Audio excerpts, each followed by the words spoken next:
Hello, everyone, and welcome to today's budget work session. This is our fifth in the FY24 budget cycle. It's our very own local version of March Madness. We call it budget season. So today we are going to hear presentations from our Department of Parks and Recreation, as well as the libraries, and then we'll also hear about the manager's compensation proposal, and we'll also be joined by representatives from advisory commissions whose areas of purview cover these departments. As always, we will have board discussion. For those of you who are watching, if you are interested in all things budget, you can find that information at arlingtonva.us and on the county's budget and finance page. With that, turn it over to our county manager, Mark Schwartz, to introduce the first conversation. I'm going to turn it over to Jane Rudolph, the director of the department that provides relief. Yes. Jane was like, okay, whatever. Thank you, Mark. In a previous Parks Department, we at one point had a slogan that is our business to help people do their business. So, you know, it gets talked about a lot. All right. Hello, and thank you for having me here this afternoon. And before I start, I want to introduce the DPR staff that have joined me here today. Jennifer Fioretti, our Deputy Director, Mike Simmons, our Parks and Natural Resources Division Chief, Nikish Jordan, Athletic and Facility Services Division Chief, Irina Lazic and Tim McIntosh from our Parkland Development Division are here for Eric Beach, and Kimberly Baldini from our Community Recreation Division is here for Cheryl Johnson. I also want to thank Brittany Canny and Megan Lawler from our finance team for helping me get prepared today, and for Becky Schmidt, our DPR finance officer, who is sitting with me today. I also want to thank the entire DPR team for their tireless hard work and dedication.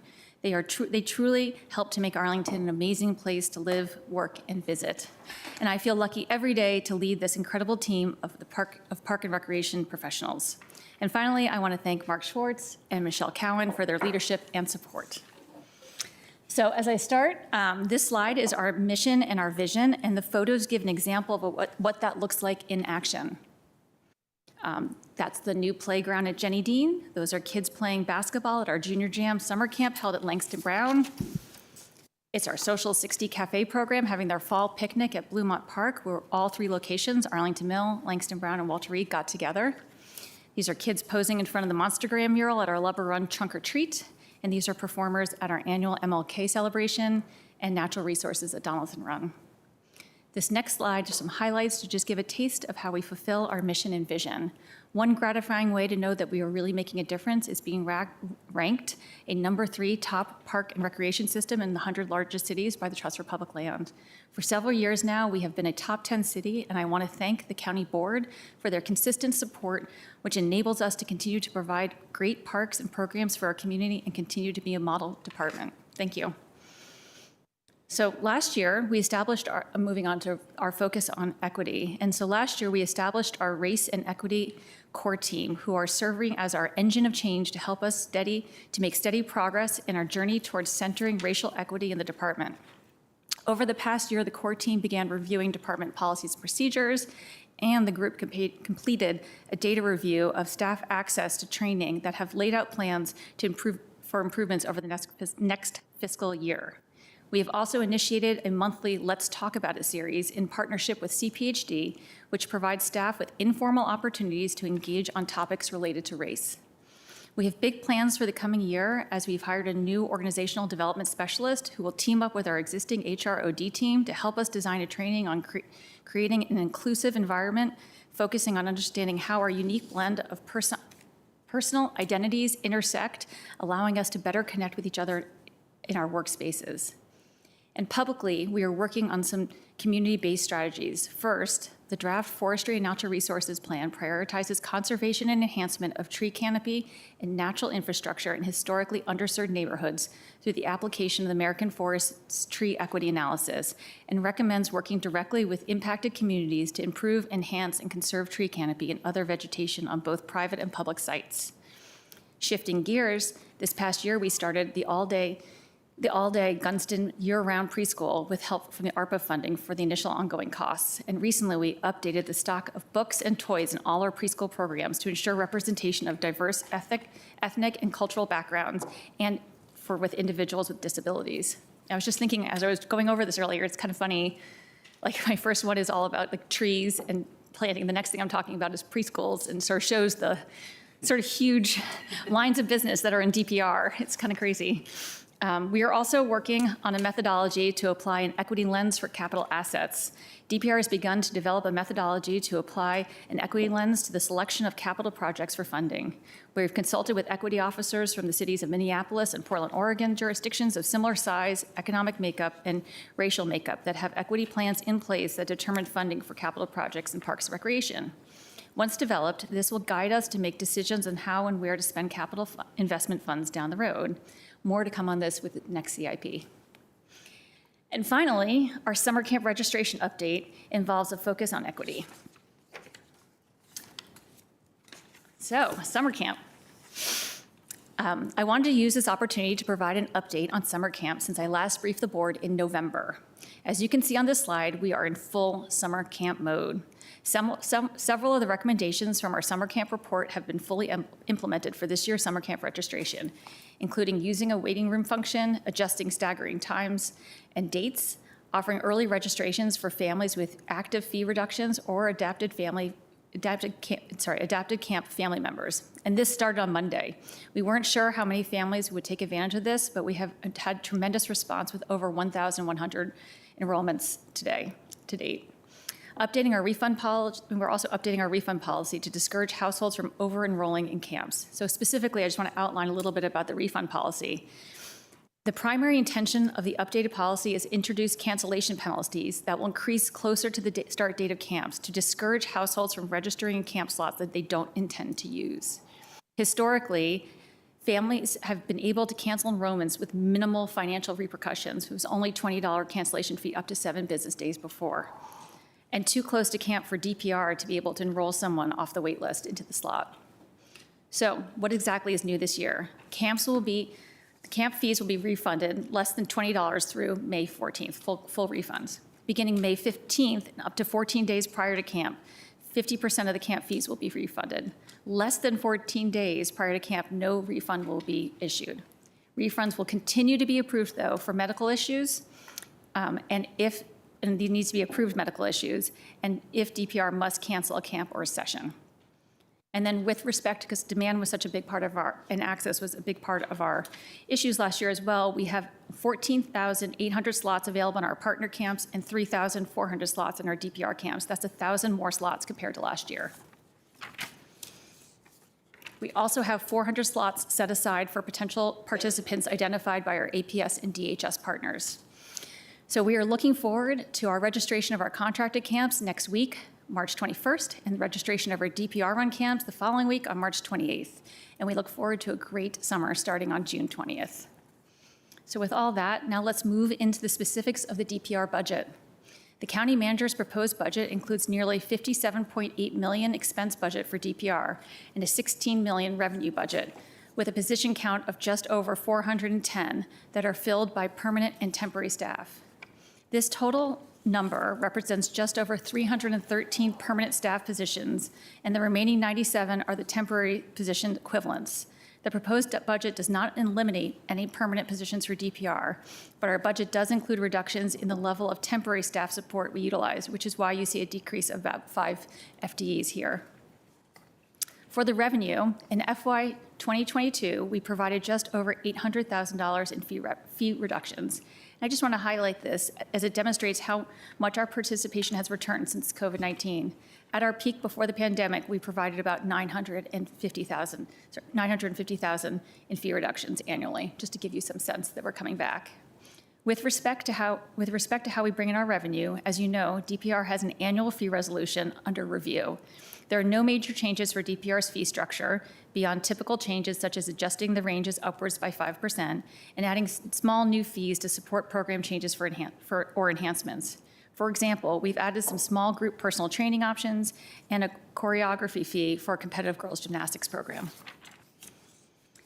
And now, some of the key changes in this year's budget for DPR. As far as increases, we have 4 to highlight. Contractual costs, these are the standard increases included every year in the department's base budget to accommodate the price increases from our vendors. Invasive management, we have one-time funding of $100,000 for invasive plant management. While we would love the increase to be ongoing, we're excited to have the additional funding to tackle more invasives next fiscal year. We'll need to strategically select locations, as typically most locations require multiple years of active management before we can move on to the maintenance level. Tree maintenance. We also have one-time funding of $300,000 for tree maintenance. You will recall that in FY22, we were able to allocate $200,000 in one-time funding for a similar effort. We were able to maintain almost 900 more trees with that funding, bringing our pruning cycle rate to just under 10 years. With the $300,000, we hope to maintain an additional 1,200 trees in FY24, which would improve our cycle to just over 8 years. And then also on tree planting, you heard DES mention this at their work session with you last week, but we are glad that the Stormwater Fund can accommodate the $100,000 increase in the cost to plant our trees. But as you know, reductions are also part of DPR's proposed budget. We have just over $725,000 in proposed reductions, which I'll detail in the next several slides. The first is the Community Recreation Division's proposed budget includes a reduction of $240,000 for temporary staff funding. Historically, we have not been able to fully staff up to our budgeted levels, meaning that the services provided to the public should not be significantly impacted with this reduction. If we do come up to our reduced budget in temporary staff, the impacts could be felt anywhere across the division, from summer camp to year-round programs to inclusion. The other reduction in this division is a reduction to the overall non-personnel services budget. Specifically, our ability to purchase supplies and materials for programming efforts may slightly be impacted. If we are reaching budget capacity at our reduced funding levels, we may also look to current supply fees we are charging and either modestly increase them or add them to programs where supply fees have historically been free. The other temporary staffing area impacted is in our Parks and Natural Resources Division. Similar to our Community Recreation Division, this $80,000 represents the part of our budget which we have historically not been able to staff up to, meaning that the public should not feel the significant impact from this reduction. If we do hit our budgetary authority here at this reduced level, the areas most likely impacted will be maintenance, refuse collection, and landscaping services at our current levels. The final reduction with potential impact to the public is reducing a portion of the non-personnel services budgeted in the Parks and Natural Resources Division, specifically in the areas of operating supplies and equipment. Like our other reductions, the impact to the public should be minimal. We will be monitoring our supplies and equipment internally throughout the year to align with this reduction in budget. And our final reduction acknowledges that as of FY22, the Arlington Public Schools manage all program activities in the APS pools, meaning DPR programs no longer take place in the pools, aside from minimal time from our competitive swim team, AAC. We will continue to pay APS a rental fee for the competitive swim time, but we are decreasing the transfer DPR has historically provided to APS for operations and maintenance costs, as we are no longer in the pools. This reduction has no impact to DPR programs. But with that, I'm going to move forward to give you a little update on where we are with our aquatics programs. So Longbridge Park Aquatic Center has been open for over a year and a half now, and it is as busy as ever. If there's a negative thing to share about the facility, it is simply that we are bursting at the seams and people want more space and time in the pools. Our participation remains strong with over 3,600 active members compared to about 3,200 active members at this time last year. And we have consistently have sales in this area around 10,000 to 20,000 a week. We have had over 190,000 swipes in the facility since we opened. We've held over 470 classes just in the fall and winter programs, serving over 3,800 participants. That's about a 15% more classes and 8% more participants accommodated than the same time last year. And I'm really pleased to share that what we seem to be on the other side of our staffing challenges at the facility. 11 out of our 12 permanent positions are filled, and we have just under 30 lifeguards on staff. When I met with you last year, 7 of the permanent staff positions were vacant, and we only had 14 lifeguards on staff. When adding in our non-personnel expenses, we've spent about $2.2 million to date against our $3.5 million budget.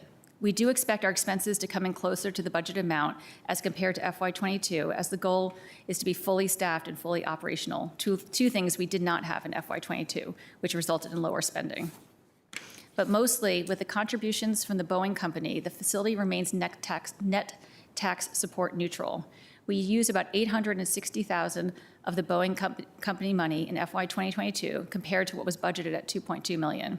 While expenses are now naturally higher for FY '23, now that we are fully staffed and operational, the Boeing money will ideally last us for another 6 to 7 years.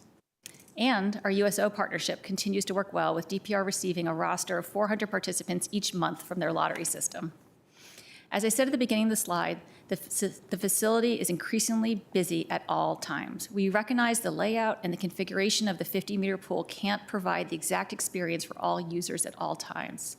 Optimizing the facility of this size taxes times and has trade-offs.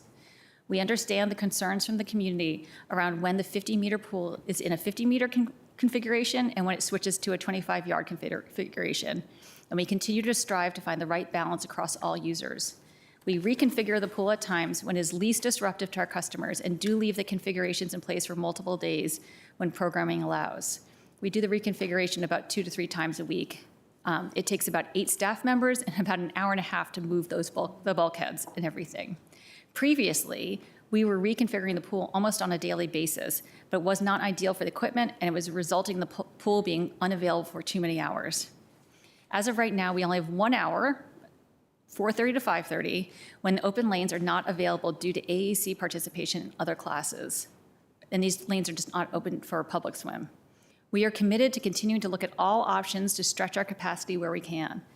I want to thank my entire team at Longbridge and the broader team of the Athletic and Facility Services Division for focusing so hard on getting this facility staffed up. It is through these efforts that we've been able to see that uptick in program offerings.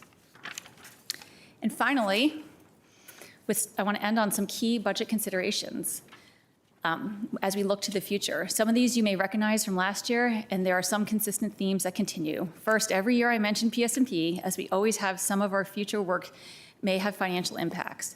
I remind you of the recent success in this area when you include funding the capital improvement plan for the 2 new natural resiliency and emerging uses programs.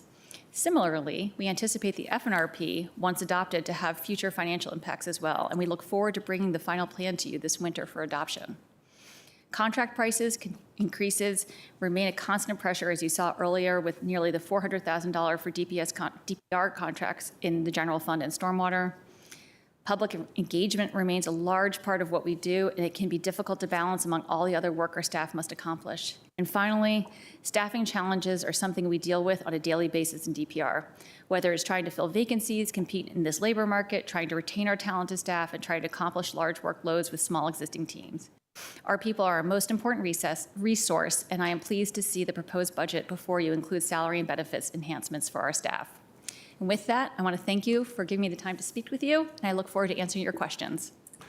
Thank you so much, Ms. Rudolph. Before we get to board questions, we do have 4 commissions who have comments on the Parks and Recreation budget. So in this order, I'd like to invite Colt Gregory from the Park and Recreation Commission, followed by John Mingus with the Sports Commission, then Phil Klingelhofer with the Forestry and Natural Resources Commission, and cleaning up, Peter Robertson from the Fiscal Affairs Advisory Commission. So we'll start off with Mr. Gregory.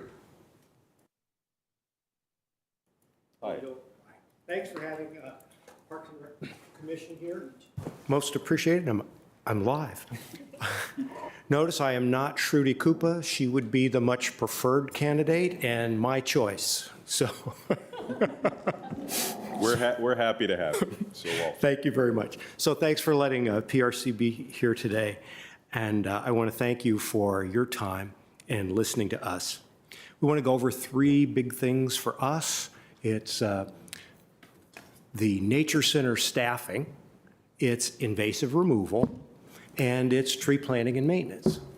But let's go to Nature Center staffing first. And you have to think that our nature centers are sort of the gateway that we have, that our citizens have to learn about, appreciate nature right here in Arlington. And now that I recently had my grandkids come, well, last summer they came, and we went to a program called creek hiking at Gulf Branch Nature Center. And they got into the water. They splashed around. They splashed at each other. They overturned rocks. They found snails. They found critters scooting around. Now I'm fortunate enough that they live here. And when they want something to do, you know what they said? they want to go on a creek walk. So the point of that is our nature centers really are gateways to understanding and appreciation. And so let's try and give them full funding. Remember, they were open for 6 days a week, and now they're only open 3 days a week. So these kinds of things and experiences don't happen unless we have some staff for it. And whether, I don't really know the exact staffing equation. I know Gulf Branch is down 1 FTE, but what it takes to keep us open and reasonable for 6 days a week, we really should do that. And we're going to create citizens that appreciate nature and appreciate living in Arlington, and that's going to make everything better. So look, let's do that one. Then the second one concerns invasive plant removal. So that's an effort to try and keep the nature that we got. And I know nature appears to be just a mass of green space, but there are some very important reasons that we need to worry about our invasive plants. And what happens is that the invasive plants come in and we start to lose the insects and the birds and the frogs and the things that need to eat those insects that lived on the plants. So it's a quick little ecology lesson, but if we don't do that, we don't have that habitat. And if we don't have that habitat, it's really hard to get back. So we really like the $100,000 one-time boost for invasive removal. Good thing. That's going to give us a big step in the right direction. We need it. It's important to do. Well, let's see if we can't keep that up and protect those areas over time so we can move some of those areas from active management into active maintenance. Remember, those invasive plants have a long seed bank. It's not like we can just spray and forget. They come back year after year until the seed bank dies out. So I know we keep asking for money for invasive plant removal, but blame it on them. It's not our fault. It's the invasive plant's fault, and we would like to get rid of them, and we would like your help in doing that. In tying into that, we appreciate the $300,000 one-time effort for tree planting and the $100,000 for it's switched, maintenance and tree planting. And in a way, that sort of is very complementary to our invasive plant removals. It's getting harder and harder to be a tree in Arlington. They have a tough time. Let's help them. You know, we've only got, the county's got like 16% of the trees. You don't control that much, but we've got to keep what we got. So how do we keep what we got? With the invasive removals, you get rid of the vines, you get rid of kudzu, you get rid of porcelainberry, you get rid of those things where you see when you're driving down Spout Run and you see the trees overhanging and they're like this and they're trying to struggle to stand up.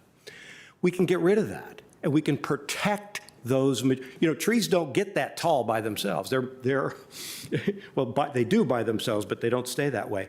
Mature trees take a long time to come up. So let's keep them, let's protect them, and then let's work on replacing them when we need to.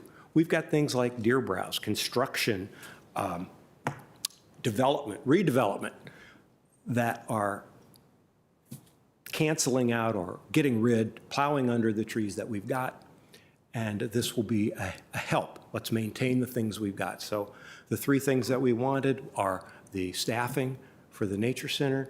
We would like to thank you for the boost in invasive removal and thank you for the boost in tree planting. But those are things that are going to have to increase over time, increase thoughtfully. Let's protect the areas that are important. Let's keep Arlington green. We like the trees. We like the shade. We like the reduced heat island effect. So thank you very much. That's our comments. Most appreciated. Thank you very much, Mr. Gregory. We appreciate it very much. Next, John Mingus.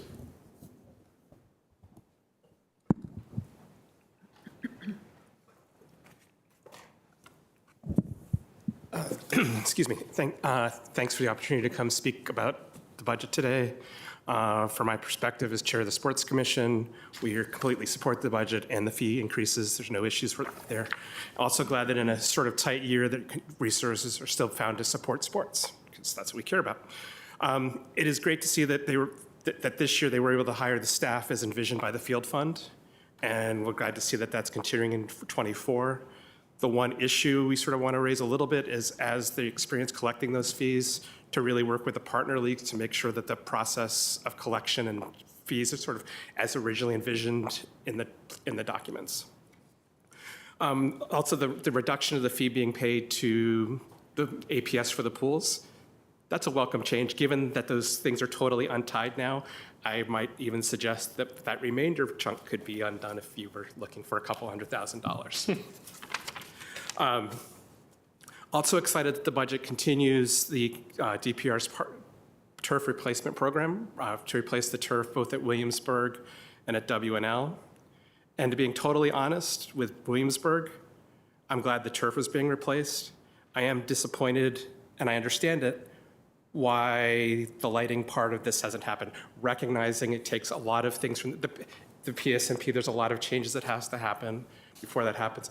But I really hope those changes happen before the next time this turf has to be replaced.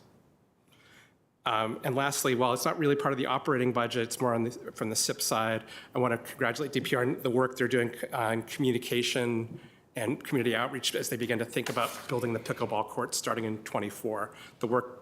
They're doing the great work to get there now, and I just want to say thanks for that. And I'm done. Thank you, Mr. Mingus. Please hang around in case we have questions for you with the conversation. Mr. Klingelhofer.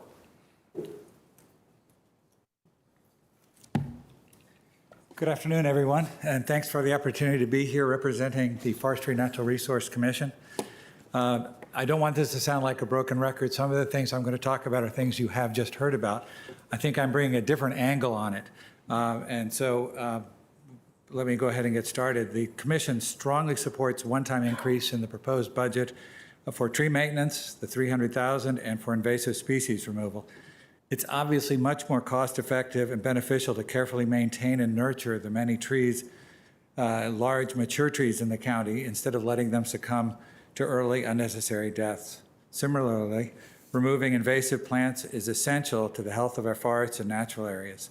Removing these invasive species and encouraging the spread of native plants brings major gains in forest health, biodiversity, beauty, and the quality of the people's experience in the county parks. The new fiscal year 2024 funding for both tree maintenance and invasive species control will enable the county to significantly ramp up both those efforts, bringing a better, more diverse, and healthier future for our forests and parks. But this momentum and all the future potential benefits will be lost if the funding is not renewed in fiscal year 2025 and subsequent years. The county needs to make the funding permanent. This funding should not be viewed as a cost, but actually as an investment that will pay dividends many times over in the years and decades to come in terms of benefits and reduced costs later. A second point I want to bring up is about education. Educating county residents about the natural beauty and the many benefits it provides is crucial. So it's especially unfortunate and sad that the county has been woefully neglecting one of its most effective tools for education, the nature centers. Not only are the exhibits in the Gulf Branch Nature Center and the Long Branch Nature Center hopefully outdated, but the nature center's hours have drastically reduced with an inconsistent schedule of hours that vary each day.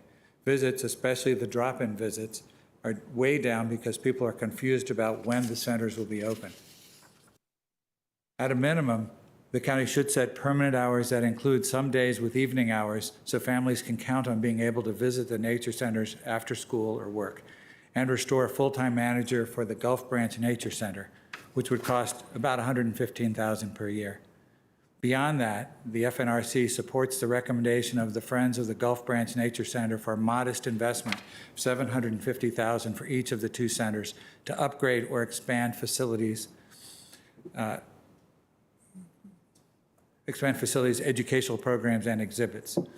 This is another type of expenditure that should be viewed as an investment in the future instead of just a current cost, since it will pay many times over the form of stronger support for nature and the ecosystem that improves the quality of life in Arlington, even as the county's population grows. The FNRC also urges the Department of Parks and Rec to work harder to both expand the area of parks in the county as they can by increasing the biodiversity and ecological value within existing parks and open spaces. Now is the time to create a specific program aimed at increasing biodiversity and the ecological value, or to issue a directive to staff to explicitly incorporate goals for increased ecological value in their planning and operations. The county could transform barren swaths of grass into vibrant and diverse meadows full of pollinators and other wildlife. One example the county has already been experimenting with is creating a Miyawaki forest in which a diverse mix of trees is planted close together to maximize density and beauty and habitat value.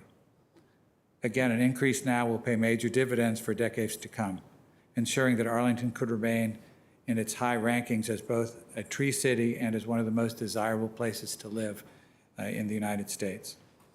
And lastly, FNRC wants to remind the board that the original 2005 Public Spaces Master Plan and the 2019 Public Spaces Master Plan update set a goal of acquiring 30 acres of land for parks and other open spaces and natural areas. But the county board has taken a few steps to acquire more parkland, and we have fallen woefully short of the goal, despite wide support from county residents and efforts by the Department of Parks and Rec to identify and bring to the board's attention possible lots for acquisition. Even small pocket parks of just 1 or 2 lots in size can be immensely important in increasing ecological value and diversity, and in offering nearby residents new places for recreation, solace, healthful connection to the natural world, and it would actually increase the property values. So I thank you for your time and letting me express the perspective of Forestry Natural Resources. Again, we are very pleased to see the one-year update, one-year bump up in some critical programs, and we hope you'll find ways to make those permanent going forward. Thank you. Thank you, and please stick around, of course. And next, Mr. Robertson from the Fiscal Affairs Advisory Commission.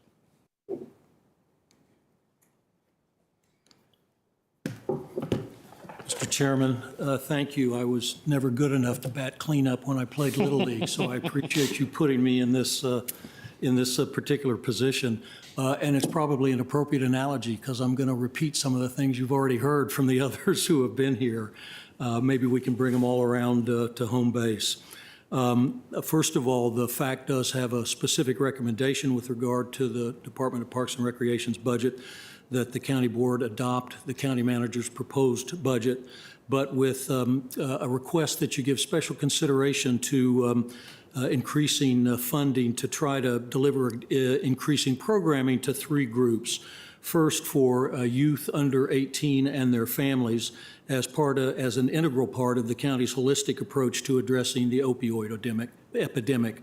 Obviously, there is a lot of evidence that shows that these kinds of programs can make a real difference in the lives of at-risk youth, and that evidence multiplies the results when families are involved with those at-risk youth. Second, that we want to try to increase the ability of those who face cultural and language barriers that prevent them from taking advantage of the opportunity. And finally, just additional funding to meet the increasing demand.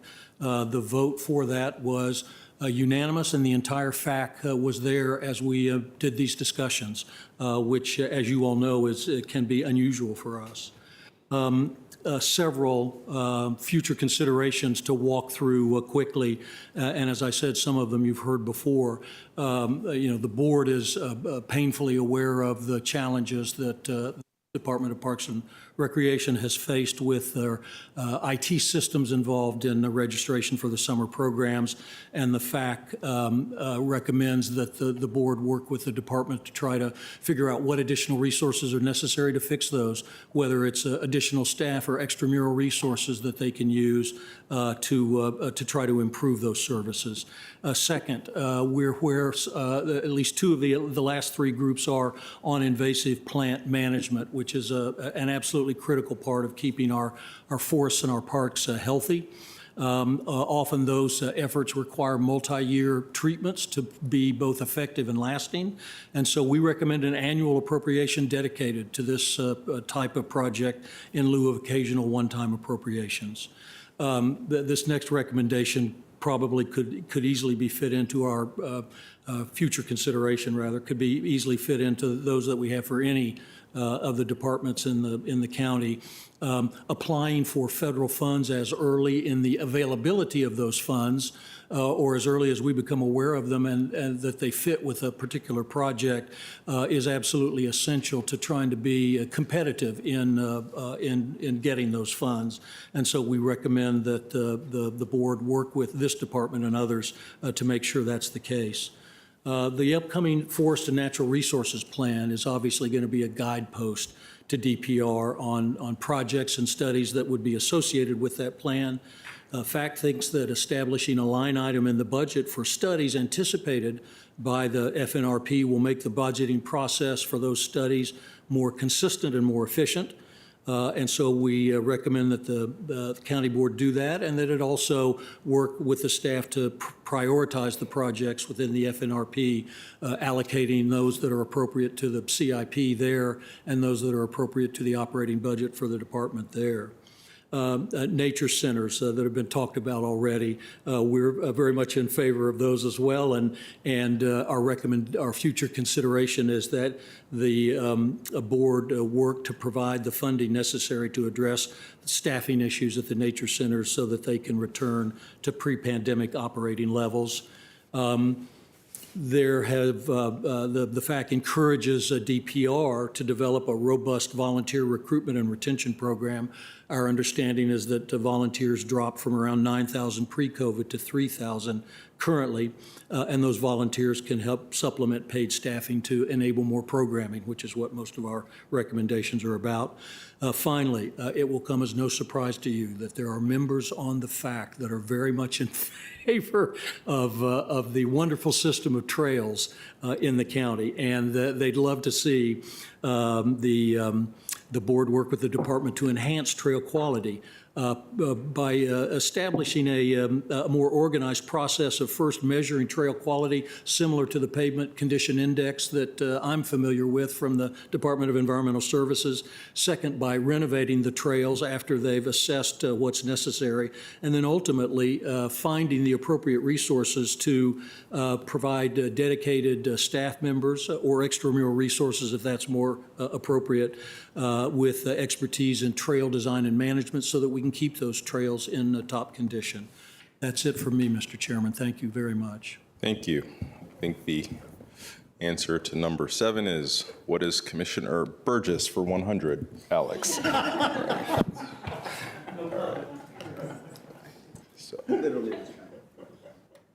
All right, so colleagues, conversation is with us. I know that we're going to have robust lines of questioning for DPR. Who would like to get us started?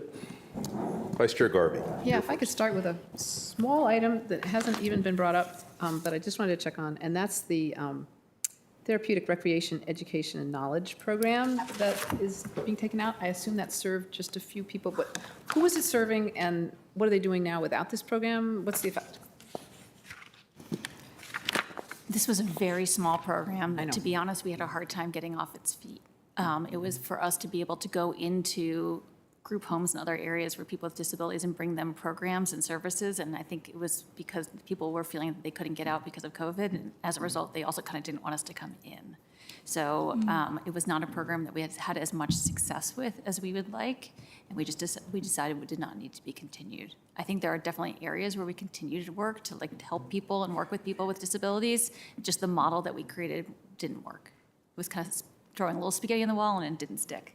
Okay, all right. I haven't heard much from other people, so I'll buy that, because I know we are doing other things. But that's a population that doesn't always have people sounding off for them, and it's actually, I think, crucial that we provide those kind of services. So I agree. Thank you. Yeah, thank you. Thank you. Mr. Karantonis. Thank you, Mr. Chair. Thank you, Ms. Rudolph, everybody who's here. This is a huge department, so that was a very thorough, comprehensive presentation of the budget, and the budget itself is very detailed. I wanted to start where where FAC mentioned the issues with the teens program. So this is page 661 in the actual budget documents. So the numbers there are very good. It seems that we are having a good uptake on these programs. Given that we are discussing about additional OST programs, out of school time programs, as in the context of mental health and in the context of confronting the opioid challenges, how is the department thinking about that? How is the department thinking about expanding the offerings there? So I think there's a couple of things that we can do. One, we really need to work with, it's not so much expanding the offerings, it's getting people into the programs that we offer. I think that is where we see some of our biggest challenges. To be honest, our programs are often both teen and tween, and I kind of highlight that because we used to call teens everything kind of starting in middle school, but they are actually very quite different populations. We do a lot, and we do a lot of really great programs, but we can also do is work better with our APS, with DHS, County Manager's Office to coordinate how can we do better outreach so that people can find out about the programs that we have and get them to our centers and to our programs. I mean, we have drop-in we have after-school programs in the middle schools. We have one at Gunston, at Arlington Mill, and at TJ. We have center-based activities. We have, like, for example, we have a teen Latin dance night at Lubber Run. We have drop-in sports at 9 of our community centers, which we often see a ton of kids coming to that just as a safe place for them to hang out. We have a soccer tournament in partnership with the Gang Prevention Task Force in the spring. We have our clubs, we have our sports, we have co-ed late night basketball for teens. We have different programs like that. We also have opportunities for teens to come to us and work for us as summer camp counselors. We have leadership programs with the Youth Congress. We also support, we have our team program, as you've ever seen. That's what all of our inflatables are actually like a youth mentoring program where people come in and do those with us. I often find where we really need to probably do better, to be honest, is getting the word out more about our programs and working better with the schools so that kids understand where they can come into us, and probably working better in different languages as well. Yeah, I mean, thank you for that, because I'm seeing that in 2019, so the high mark was 46,500 number of visits to programs, and now we are actually bouncing back to 24 to 26,000. But it's still quite a gap to cover until we get to where we were in 2019. And I believe the needs today are even more pressing. Thank you for being focused on that. And I agree. I really think it's concerning that I think during the pandemic, a lot of teens reverted to their phones and into their rooms and kind of didn't get out both into parks and into our centers. And so I look forward to working with our partners to try to get them back. Thank you.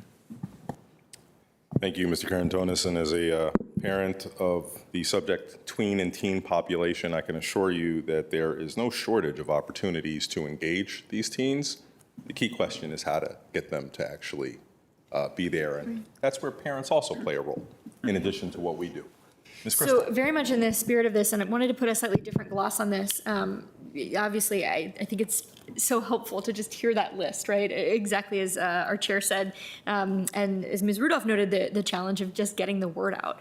One of the sort of angles on this that I've been hearing some discussion about in the community, and I think was partially answered, I wonder if I could home in on it, was the notion of drop-in activities for which one does not need to be registered. If you're concerned about your teen and you just want to start sending them to the community center. Can you just talk a little more about sort of the balance of programming? I know we put so much effort around the enrollments and getting those right, and just kudos, by the way, for, I think I heard 1,100 pre-enrollments, right, focused on our high need populations. I think that's extraordinary. But anything you can share to give more of a picture about what options are available for kids who might want to just show up to Walter Reed or Drew Community Center, particularly the ones that I think folks have in mind when they think about some of our opportunity area neighborhoods. So, okay, still on. So that is correct. So we have these drop-in opportunities, and we've tried to also be intentional with the drop-in opportunities, meaning that, for example, Friday nights at Lubber Run is a night for teens and tweens to do drop-in and have use of the gym, so that we can have times, it's not just drop-in at weird times when nobody can use it. Or in the past, we've often done a lot of drop-in on the mornings so that families have access on the weekends.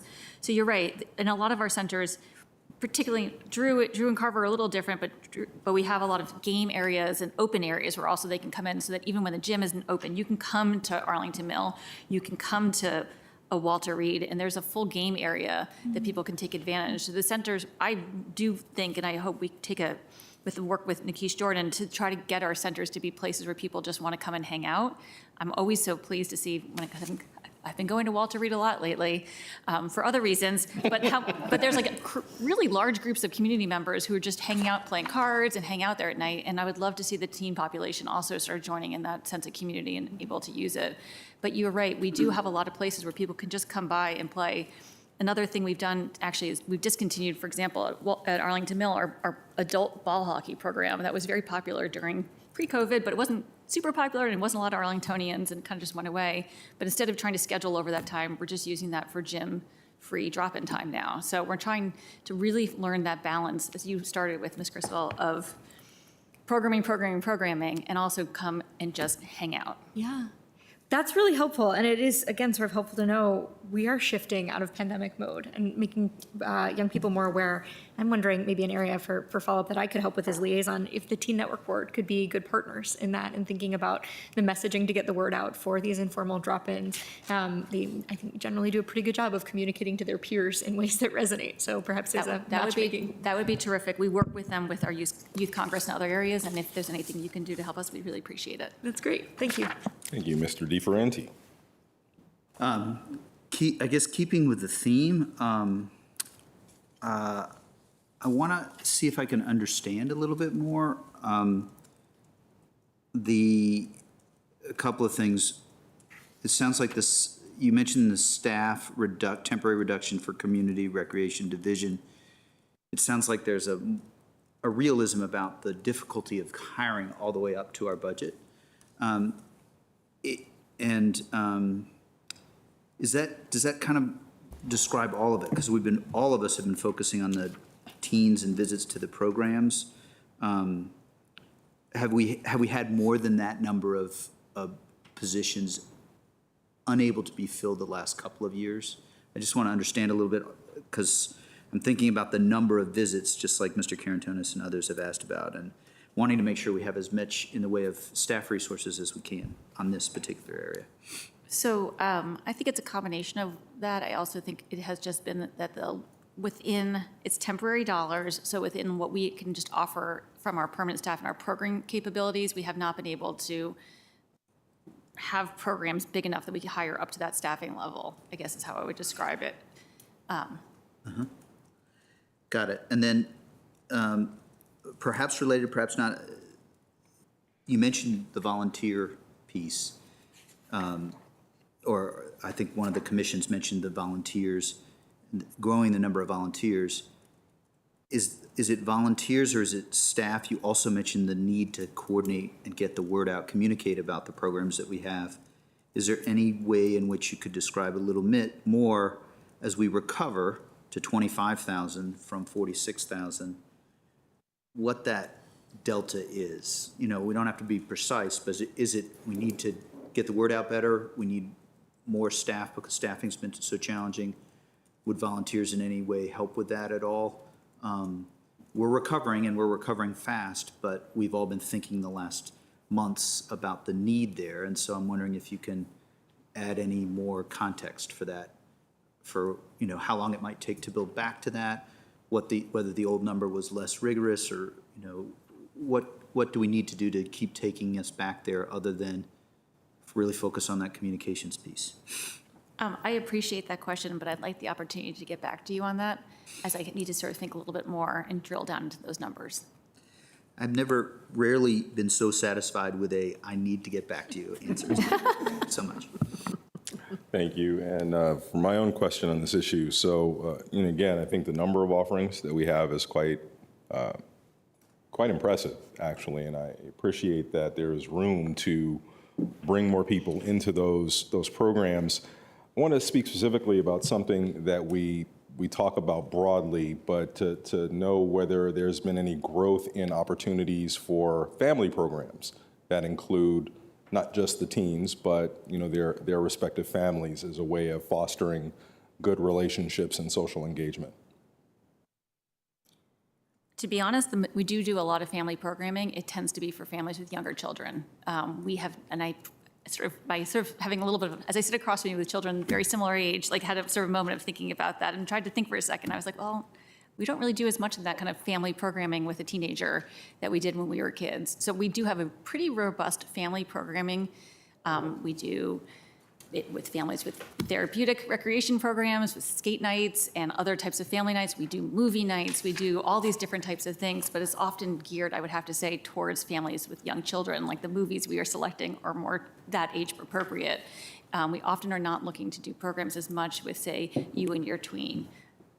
So I want to be sort of transparent about that, but I like that idea of somewhere that we could sort of explore more is those types of programs. Yeah, and I count myself as being willing to brainstorm with you, as we do both have children in that same demographic. And granted, getting them to actually do stuff with us may be a challenge, but we need to have the right things to offer as well. We have enough money in our $1.5 billion budget to incentivize teens to hang out with their parents. Wow, so you're just setting that out there that we have to pay kids to be part of our families. Well, The programs offer separate parent care. what's that? The programs Different offer parent. separate parent care. Oh, that works, right? You Actually, team this up with is- another parent? This is But standard we practice. can go together, but we might be the only ones there. There we go.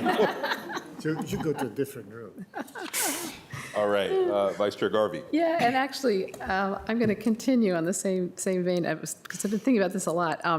And I assume you talked to the Teen Network about, because they should give, I mean, I think we've gotten better. When I had younger people, it sort of never occurred to us to actually ask the kids what they wanted. We've, gotten better about that. Question, with invasives removal, can volunteers do that? Is that something that, I mean, if they are like supervised or get some training, can volunteers do invasive? We have a wonderful and large volunteer base that does invasive plant removals, anywhere from our master naturalists to the RIP program. We have really hundreds of volunteers who are supervising other volunteers to do invasive plant removal. It's pretty amazing. There are groups that come out almost every weekend, and then there's targeted groups. Some of the folks who spoke earlier are tree steward, or our park stewards who are very much involved in that. So I can't say enough how much we appreciate the work of those volunteers. What they can't do is put down chemicals. And so the money that we use from the $100,000 that we currently have and the additional funding is for large-scale projects where it is the current funding is multi-year to take large swaths of hard-to-reach areas, difficult areas where you really can't have volunteers, and they come in and we use chemical treatment over typically a three-year program that is what we call the active maintenance, and then we move into, active removal and then active maintenance. And so it is a combination of the two that really helps us to attack invasives in Arlington. Great to know, thank you. And then with the volunteer, have you thought about a volunteer coordinator? Because the numbers are down. I see we have a lot, but yet in here it seemed to indicate the number of volunteers were down. I was sort of uncomfortable. I was always a little uncomfortable when we took volunteers out of, and we turned them over to another group to handle. Wonder if we should consider going back to a volunteer coordinator. And on the same vein, just to get all my questions in, have we thought about connecting with high school classes and helping like a science club? Or, I wonder if a group of students, part of a after-school thing, that part of what they do is come and help with invasives or something with our parks. So we have, so to answer that one first, we have had high school kids. There's often like an eco club or whatever who connect with us and are in our parks. So you do see kids doing their volunteer hours that way. So when we typically, they connect with us, and that's how they get into our programs, or they're also connecting with our RIP and our park stewards directly to get involved in the programs. So we do have high school kids participating. In the volunteer coordinator or concept, you're correct, when it transitioned over to Volunteer Arlington, we used to have 2 volunteer coordinators, and in one of the years of difficult budgets, it was a cut that we took, and we kind of rolled it internally. Since last year, when we talked about it at my budget work session, we've done some internal work to really evaluate our volunteer program, see where we have gaps, see how we can be using our management system better to make sure we're also reporting all the volunteers that we have, and making sure that we are being clear about it. So we are working now on that project. I would like to say that I could come back next year with a recommendation to you if I think that we do need a new coordinator. But right now, we're still in that sort of evaluation stage. We just sort of kicked it off and just like a couple weeks ago, assigned like an intra-departmental team who's going to be working on volunteers in the county. That's Or in great. I'm our glad, department, I'm excuse glad me. to hear that. And I think it's interesting, we're all asking these questions because we've been getting letters and people concerned about our youth, and can we connect them, and can we do more programs? And then you list off all of these programs and all of these things. I'm actually meeting with the president of the County Council of PTAs this year. I'm going to talk to her a little bit, because I feel like maybe we even have what we need, we're just not, connecting it correctly. So that's not a, request for you to do anything or anything like that, or a budget suggestion, but I think a general something for us all to be thinking about how to do a better job of maybe leveraging what we already have. And it might be just getting the kids to want to do it. I get that. Thank you. Thank you. I've had a few kids too, yeah. Yeah, we're forcing them. Mr. Karantonis. Thank you, Mr. Chair. Changing a little bit the theme. So I'm very happy to see your slide on the Longbridge Aquatic Center. I really celebrate 1.5 years. I hope that at some point later this year I may ask you for a briefing to see how the overall and in detail how this center is performing. As a user, I have to say it's an amazing experience. I'm very happy that it's going very well. I also appreciate the staff's dedication to make it work, with significant challenges. I get that. So question number one, I understand it correctly that actually the level of expense is lower than anticipated, so therefore the Boeing money will last longer. Correct. Correct. Excellent news. The second thing is I see in the memberships and passes that the family pass is not among the popular ones. And I want to connect that with the discussion of the fees for the fee reduction for individuals using income-based fee reduction, which is a number that's kind of flat. It hasn't been changing, 3,000 people approximately. So do we see, is the Longbridge Aquatics, one of the discussions we had at the beginning is that the fees were a little bit higher, but we always said that we have the program. So is that working? Do we get the families, the users of moderate and lower income that would qualify for these reductions to use the facilities and take advantage of this fantastic facility? So we believe yes. I think really the family pass is expensive I agree with you, and it's for an entire year. And I just don't, what we are seeing consistently is people are involved and interested in a day pass, a 10 pass, or 25 pass, because I think they don't want to commit to a full year. Because it's there. a lot of money. It is. We also see, in some of those numbers that we also have a lot of people in fee reductions. The fee reductions you're seeing there are for memberships, right?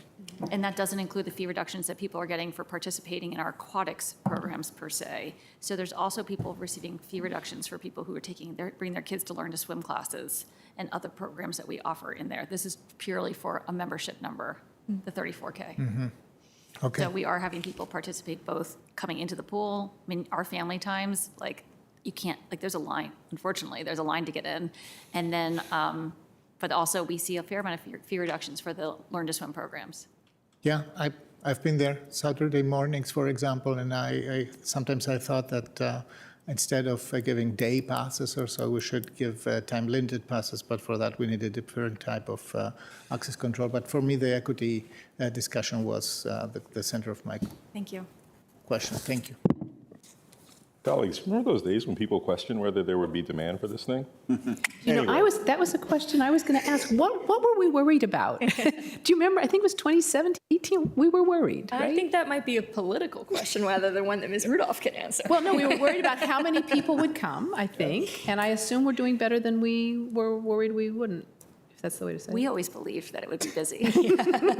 Okay. All right, Ms. Crystal. Thanks so much. Well, just a quick word, too, by way of recognizing the advocacy from, I think, all of our commissions, with the possible exception of sports, the support for the investment in tree planting, tree maintenance, and invasives. I really appreciate that. And Mr. Klingelhofer, take your point to heart about wanting to see that become ongoing. One area that I might actually be coming at this from a slightly different perspective than some of our commissions, either in comments today or sort of in previous letters that we've received, is the question of land acquisition. And I do think that for me, I think it's really important that we start to get out of a mindset that the only way we add to our park system is by acquiring parcels in single-family neighborhoods. I think that was our approach for a long time, and I think what the PSMP showed us, and I'm actually just looking at it to remind myself with the hotspot analysis, is that by far the most significant gaps, to quote here, exist in Roslyn, Ballston, Crystal City, and Columbia Pike planning corridors. And so that's, for me anyway, as a policymaker, where I've really sought to focus our efforts on expanding our park area and programming, which often comes through development. A roundabout way of asking, I don't think it's anywhere in the performance measures how many acres are in our park system and how that's changing year over year. And I wonder if that's the kind of thing, A, am I missing it? Or B, could we add to performance measures so that the community who does want to see that we're meeting that goal of growing our park system over time can see that? So you're right, I do not believe it's a measure, and it is definitely something that we could include in a future year. Okay. And we can also figure out different metrics to show when we do when it gets acquired, because some of the things you mentioned are like public access easements, which don't get counted as parkland, but they might be counted as open space. So Absolutely, and very much part of our inventory. So we can explore that for next year. Okay, that would be great, thank you. Mr. DeFerranti. Thank you, Mr. Chair. I have a couple of quick notes. The 80,000 for in cuts to garbage collection, that's something that I'm interested if we were to happen. If there were additional funding, that's something that I would be interested in seeing if there's a way we can add in the final budget. Question, I don't know if you've thought this through at all yet. Is our forestry unit would be involved in the, it's not a, have you thought about the missing middle implications of the, because there's addition of tree required. Is that capacity that would have fit in the forestry unit? Is that premature because, is that at all considered in the process of this budget or not? It is not considered as part of this process of this budget. I mean, we have multiple urban foresters who review plans on private property as part of what they do. You actually added one a year or two ago. Yep. Because we were really hitting a point where we couldn't manage the workload. And as Mr. Schwartz knows, I'm not shy about letting him know, particularly in the tree area, when we are sort of maxing out on what we can do with the existing staff. So it is not in part of this budget, but we will make sure that we are tracking it if we are unable to keep up. Great. Sounds good. We are fully staffed in urban forestry unit. It's pretty cool. Awesome. So the only other thing is I just add to Ms. Crystal's, and I think all of us, the number 1,100 that you shared of folks that have signed up who already who may have a financial need is huge in my mind, as well as the 400 slots for Department of Human Services. So I know it's, thank you for that, and I know it's a busy time, and we have there's lots to do on the summer camp front, but I think it's appropriate to really thank you for that work. Thank you. So before I go to Mr. Carantonis for round three, a question about, to the extent that if you could describe whether you coordinate with ACPD on environmental sort of design to promote safety and making sure that we have the ability to reduce the ability for negative behaviors to take place in our parks, particularly the outdoor facilities, and whether or not that's something that's the subject of ongoing review. What steps do you take to make sure that they're cleaned up of dangerous detritus and that bad things can't happen in our public places?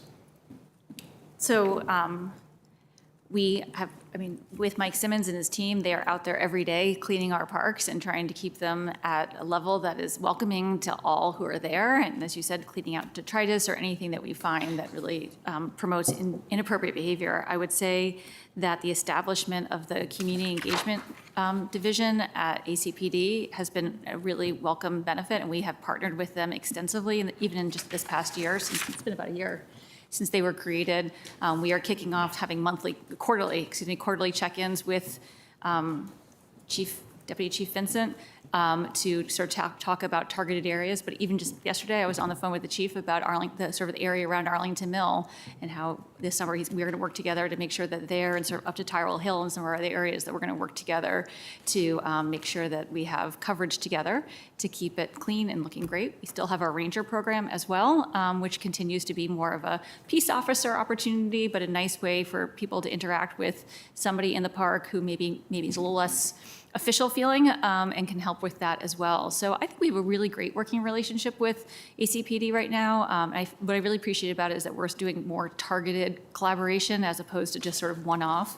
Last summer, one thing we've been seeing a lot of is vandalism in our parks. Horrible vandalism actually at Tyrell, where it was like, just massive and large. We've seen it in other areas as well. And so I continue to work with ACPD about how can we sort of address that maybe in advance of it happening. And then another area with the whole, I think I might have seen some of you all there at the block party last summer, like DPR had a major presence there, and it was really fun to collaborate there and have that kind of outreach with families with ACPD. Thank you. Yeah, ask that question because of some of those incidents, but also, Ms. Crystal, your line of questioning, we get often fixated on adding capacity. We also should make sure we also fully utilize the assets that we have already. And so, Mr. Karantonis. Absolutely. And this is a year that we have been also receiving more, requests for more bathrooms, for more shade, for example, I think. Connecting that, last year we had a more extensive discussion about the PNR related expenses on, for example, replacing gas-powered gas blowers with electric-powered gas blowers. I see that you now have a small reduction in our budget. You propose one.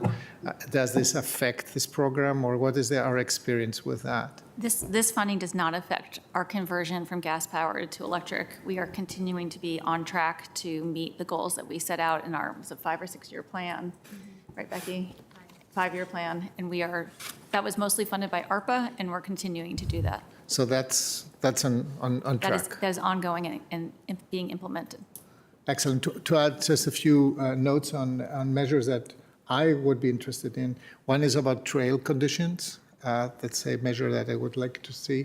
Then on urban agriculture, the plots, You explained in the budget narrative how you deal with a limited number of plots and how you actually subdivided some. But the waiting times are important to know, and I think that, I get more than a few requests about what we can do to reduce these waiting times. You're already doing something. You are increasing the number of available plots. It would be nice to be able to report on that. And something that I found fascinating is the pruning cycle for our trees. I'm absolutely elated to see that it's now 8.1 years. The goal is 5 years, so we are still not there, but this is one of the best projected years ever. And I think that pruning is extremely important for keeping the health and viability of our tree inventory. Thank you. Thank you very much. Ms. Garvey. Yeah, one more question. Thinking about the nature centers, I'm remembering very vaguely discussion during our CIP conversation. And I think we had some discussion about doing some overall thinking and planning and how to structure nature centers and how they fit in the, sort of very high level, thinking about how we do nature centers. Is that actually happening, that kind of thinking? Because it just feels like we just keep having the same concerns and worries, and the centers get older, and it just seems like we're not making progress on it, but it does also feel like it needs a big picture look. I believe from our conversation, and I'm sorry, I don't have that data point on me right now, but you may remember, I believe it's in an out year in the CIP, but it's far out. It was a study. Was that it? Yeah, the look at the centers. Okay. Year 9 or 10. Okay, I think I wanted to move it up. All right, next year we'll talk about it again. Thank you. Because I really think we need to do something about that sooner if we can, because it keeps coming up. Thank you. Thank you. And looks like one last one from me relates to the 55 plus programming. it stands is somewhat different, even though the satisfaction reported is high. Generally speaking, it looks like in all areas, the intense demand for what we have far exceeds our supply, and the satisfaction that people have with things is off the charts. It seems that with the 55+ programming, as it's slowly returning to the numbers pre-COVID, the satisfaction level for the critical measures is significantly below what it was prior to COVID. Is that something that you are monitoring or trying to figure out how to address, or do you believe as the numbers sort of get back to the pre-COVID times, that should increase naturally? It is my hope that it will increase naturally. I think it is a population where we had sort of a funky bumps in terms of what people were comfortable doing and when they were comfortable doing it post-COVID. So I think I am optimistic. I mean, we see these huge numbers of people in our 55+ community engaging with us. We see them now coming into virtually still, but it took us a long time to bring back, for example, a very popular our travel program, for example, just because of the caution. This is a population that we're not just going to go throw on a bus immediately, and that's really now taking off again this year. So I think you are right to be mindful of that. I'd like to give it another year to see where we are, because the participation rate is really large, and I think that people are just kind of getting back to normal is my hope. Thank you. I appreciate that. Any other questions, colleagues?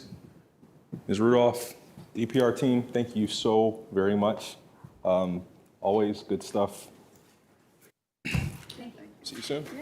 Yeah. It's funny, we had the same flashback to that pool discussion.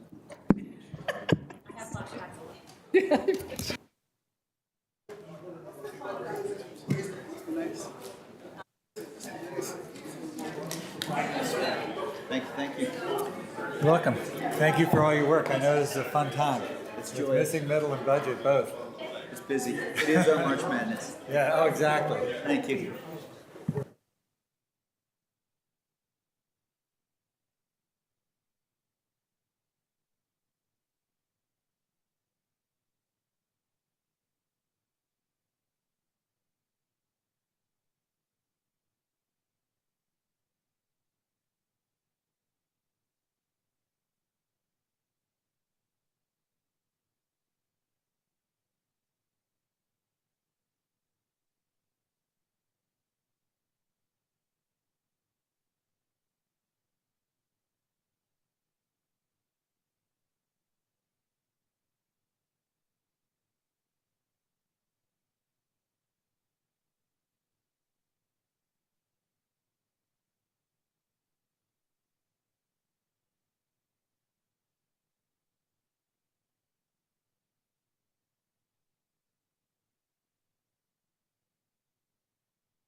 And Mouse, we are featuring Art Spiegelman. Ladies and gentlemen, Diane We're Crash. going to go right to it. All right. First, thank you very much for inviting us here today. This is always something actually we look forward to, talking about what we're doing in libraries, getting feedback from all of you about what we could do better or differently, and then just the opportunity to say thank you for your support. I've been here 17 years, and it's been a pleasure each year to serve this community. Next year, I'll be 50 years in libraries, which is a good chunk of time. And in this week of employee appreciation, I'd like to thank all of the Arlington staff. They are a joy to work with. I've worked with many, many, many groups over the years, and this is by far the finest. And I think they come here to work every day to serve Arlington and to do the best they can, and that's all anybody can ask for. So thank you to the staff. I'm joined today by Ann Gable. She is the Deputy Director. Peter Petruski, Division Chief for Collections and Access. And I have a fan club. Laurel Takama, Annalisa Alprin, Henrik Sundqvist, Catherine Regiembel, Megan Statza, and I have a mentoree, Daria Haviza, who is in DES. She's a civil engineer, and so she's shadowing me and working with me and doing the kinds of things you do when you have that kind of relationship. So again, thank you, and thank you to everyone who's here today. First slide, please. Vision, mission, and our promise. Probably the most important words for us are in the vision statement, where we are at the heart of a thoughtful, inclusive, and dynamic community where people can make connections with one another. I don't know how many of you read the article in the New York Times on, Valentine's Day, February 14, a love letter to libraries. Of course you all read it. Sure, yeah. And I'm pleased to note, if you haven't read it, please go back and find it, because it's a very thoughtful essay and picture tour through a number of the nation's libraries and what they mean to communities. And I'm very pleased to point out that a number of the things that those libraries are featuring, tool sheds, DIY collections, tax support, programming for all age groups, gardens, et cetera, are things that we've been doing at Arlington Public Library for a number of years. So I'm trying to persuade the staff to allow me to have a cake pan lending program, but they are horrified by that. Dishwasher. I don't have a dishwasher. But anyway, well, we're going to do a swap. But those are the kinds of things, you might have heard the term library of things, and those are the kinds of things people are looking for, and we're very excited to be part of those conversations. Next slide, please. Arlington Library overview. I think when I came to you last year, I said we were 20,000 active users down from the prior year, pre-pandemic. So we were at 50. And our goal was to get back up to 75 and then keep going. And I'm delighted to say that we have done that. And it was a lot of work. We all came together as staff to look at everything we were doing with the lens of bringing back the patrons and trying to figure out what the patrons needed most from us. As part of that campaign, which we launched in September, we created this new tagline, always free, always open, because those were the terms that kept coming back to each of the staff as they thought about their value to the community. And so we are continuing to use that. Arlington Reads is going strong. We kicked off our first program for this year last week with an interview with Alison Bechtel, author of Fun Home, among other leading-edge books that speak a lot to the LGBTQ community, but they're memoirs, and the conversation was just terrific. We have a number of programs planned throughout the year, and a number of them will appeal to teen audiences, and I'll talk to that in a few minutes. Next slide, please. That's the summary of a number of things that we're doing to advance equity. Before we go through each of them, which I'll do very quickly, I heard the DTS folks talk the other day about Wi-Fi at a number of our county facilities. We started doing that in the pandemic in the spring of 2020. And since we made Wi-Fi available outdoors at all of our locations, we have seen significant use. The two highest use locations are, interestingly, Aurora Hills and, not so surprisingly, Columbia Pike. The rest are also active, but not nearly at that degree. And that just shows that even when we're quote, closed, we are always open. And we've really enjoyed the ability to provide that. That was part of the digital equity work that I've been doing with Claude Williamson, and then Jack Belcher, and now Norrin Lee. So next slide, please. Kindergarten Kickoff was a program we started last year.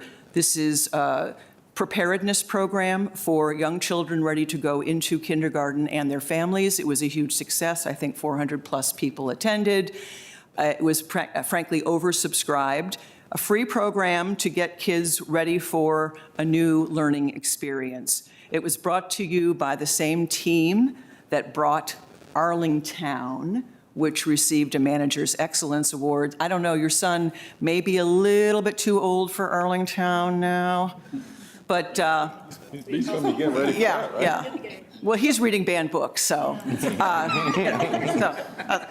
right, so he's ahead of the curve. But Arlington is a play area where children there's a store, there's a post office, and so they have a facility not only in reading readiness, but also numbers, which is so critical to the teaching at that age. So, but it was the same team that launched this program, and we could not be more excited about it. Next slide, please. Teleconnect Space, Libby, you were here with us when we launched that at Columbia Pike. That again is a digital equity project. We converted a conference room at Columbia Pike for the sole purpose of allowing people to come in privacy with high bandwidth and tools, connect with their health providers or do a job interview or do a tutoring session, et cetera. The project was co-sponsored, lowercase for those words, with the Arlington Free Clinic, the staff of DHS, and other partners throughout the community. I would love to see this program grow and be available in more locations. It was an all-in project for the low, low price of $7,000. Nice. And we did that with just kind of, other staff helping us get it together. And up and running, it took very little time. It is helpful to have a space. It is not impossible to work around. You can buy a pod or something like that. But I could easily see a facility like this being in some of our apartment buildings, our senior centers, our affordable housing properties, because it takes very little space and $7,000 to provide services and amenities that we take for granted, but a lot of people just sometimes having a quiet space with good light and high bandwidth is what people need to realize their quality of life. The detention center went through a complete refresh this year. We partnered with Freedom Reads, which is a nonprofit, which sends authors into prisons to do workshops for the residents. And we did a number of workshops. The detention center turned out to be a great partner. The men and women who were in the workshops, many of them budding writers and thinking about life once they leave the detention center. So we had a great success with that. Next slide, please. Banned Book Week is in September. We had a terrific conversation with Hannah Nicole Jones, and she is the author of 1619. She talked less about 1619 and more about the backlash that she's received as a professional and as a historian, as somebody who has devoted decades of her life to studying this topic, which has now been maligned as critical race theory and therefore to be ignored. So it was 500 plus people in the Washington Lee Auditorium, Washington Liberty, sorry, and the online another 500. Just a terrific, terrific conversation. We are continuing to promote awareness of banned books. It is not an idle threat. The American Library Association has reported that challenges to books are at an all-time alarming rate, especially against authors who are dealing with LGBTQ+ topics as well as Black authors, both fiction and nonfiction. So it's an opportunity for us to stand tall and remind people that we are free and we should be able to read and love and make the decisions that are appropriate for us. So we intend to continue to promote the value of reading freely. Next slide, please. This was the gift nook, which we did over the holidays. We collected goods, donations from the community, jewelry, scarves, some interesting knickknacks, which are now in Ann's office for just the right time.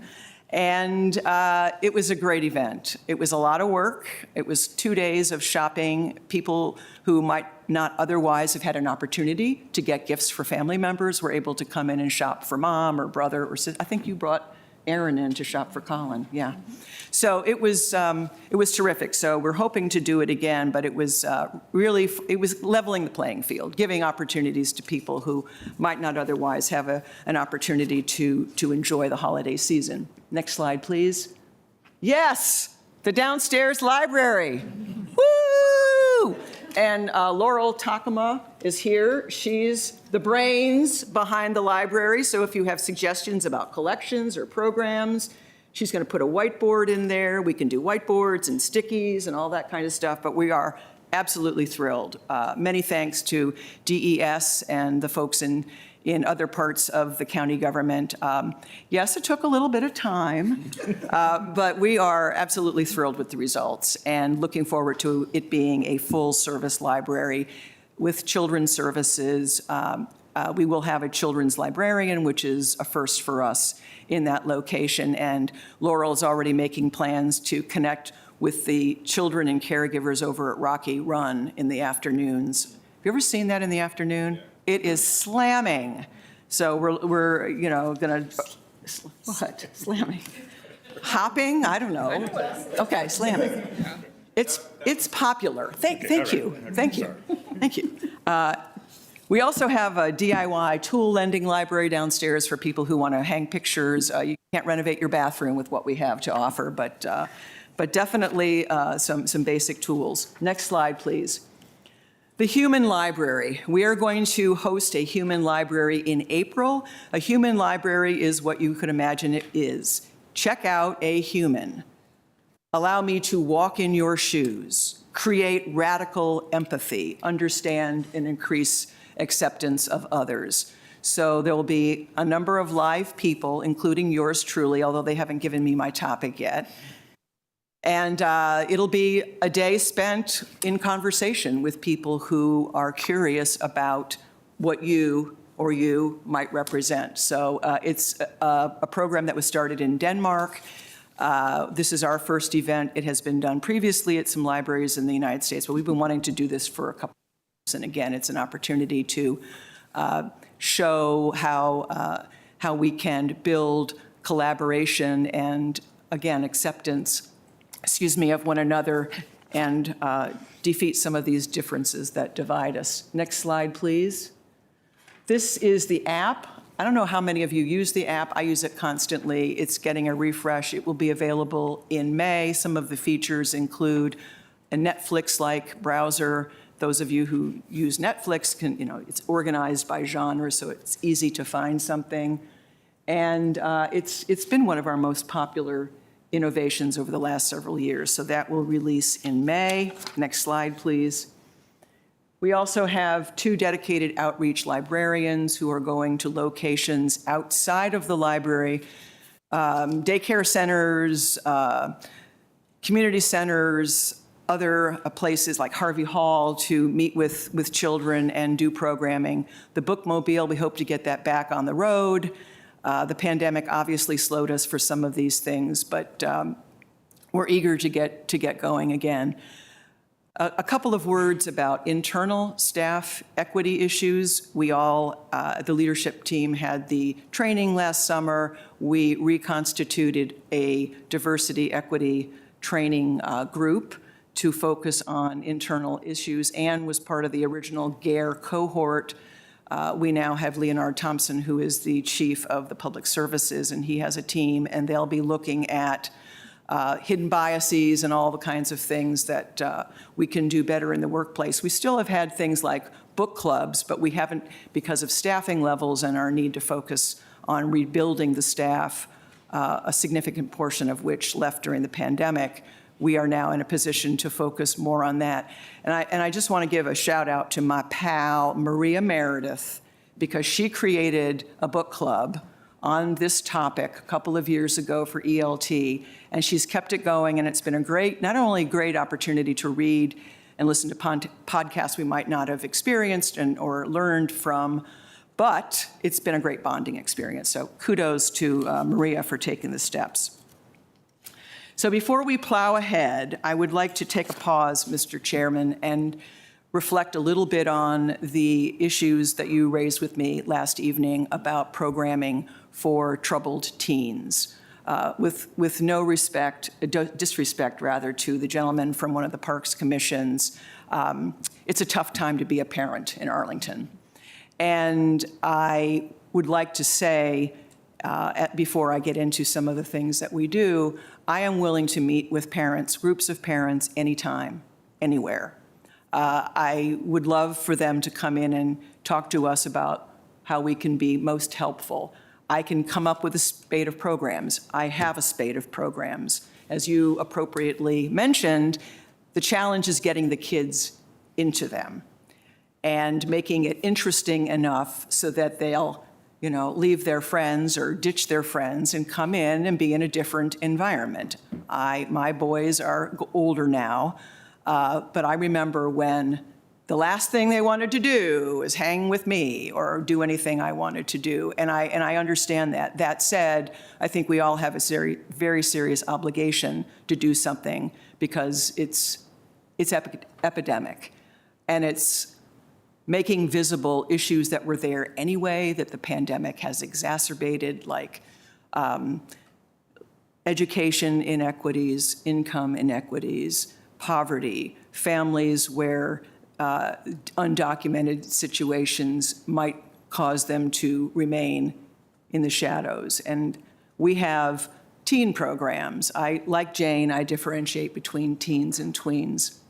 But we have book clubs, we have poetry workshops, we have lots of opportunities for them to come in and be part of an activity. I'm also perhaps more in favor of just making sure that my meeting rooms are available for them just to come in and be with one another in small groups, studying or just hanging out. And we've all noticed an increase in the numbers of teens coming in, probably from W&L.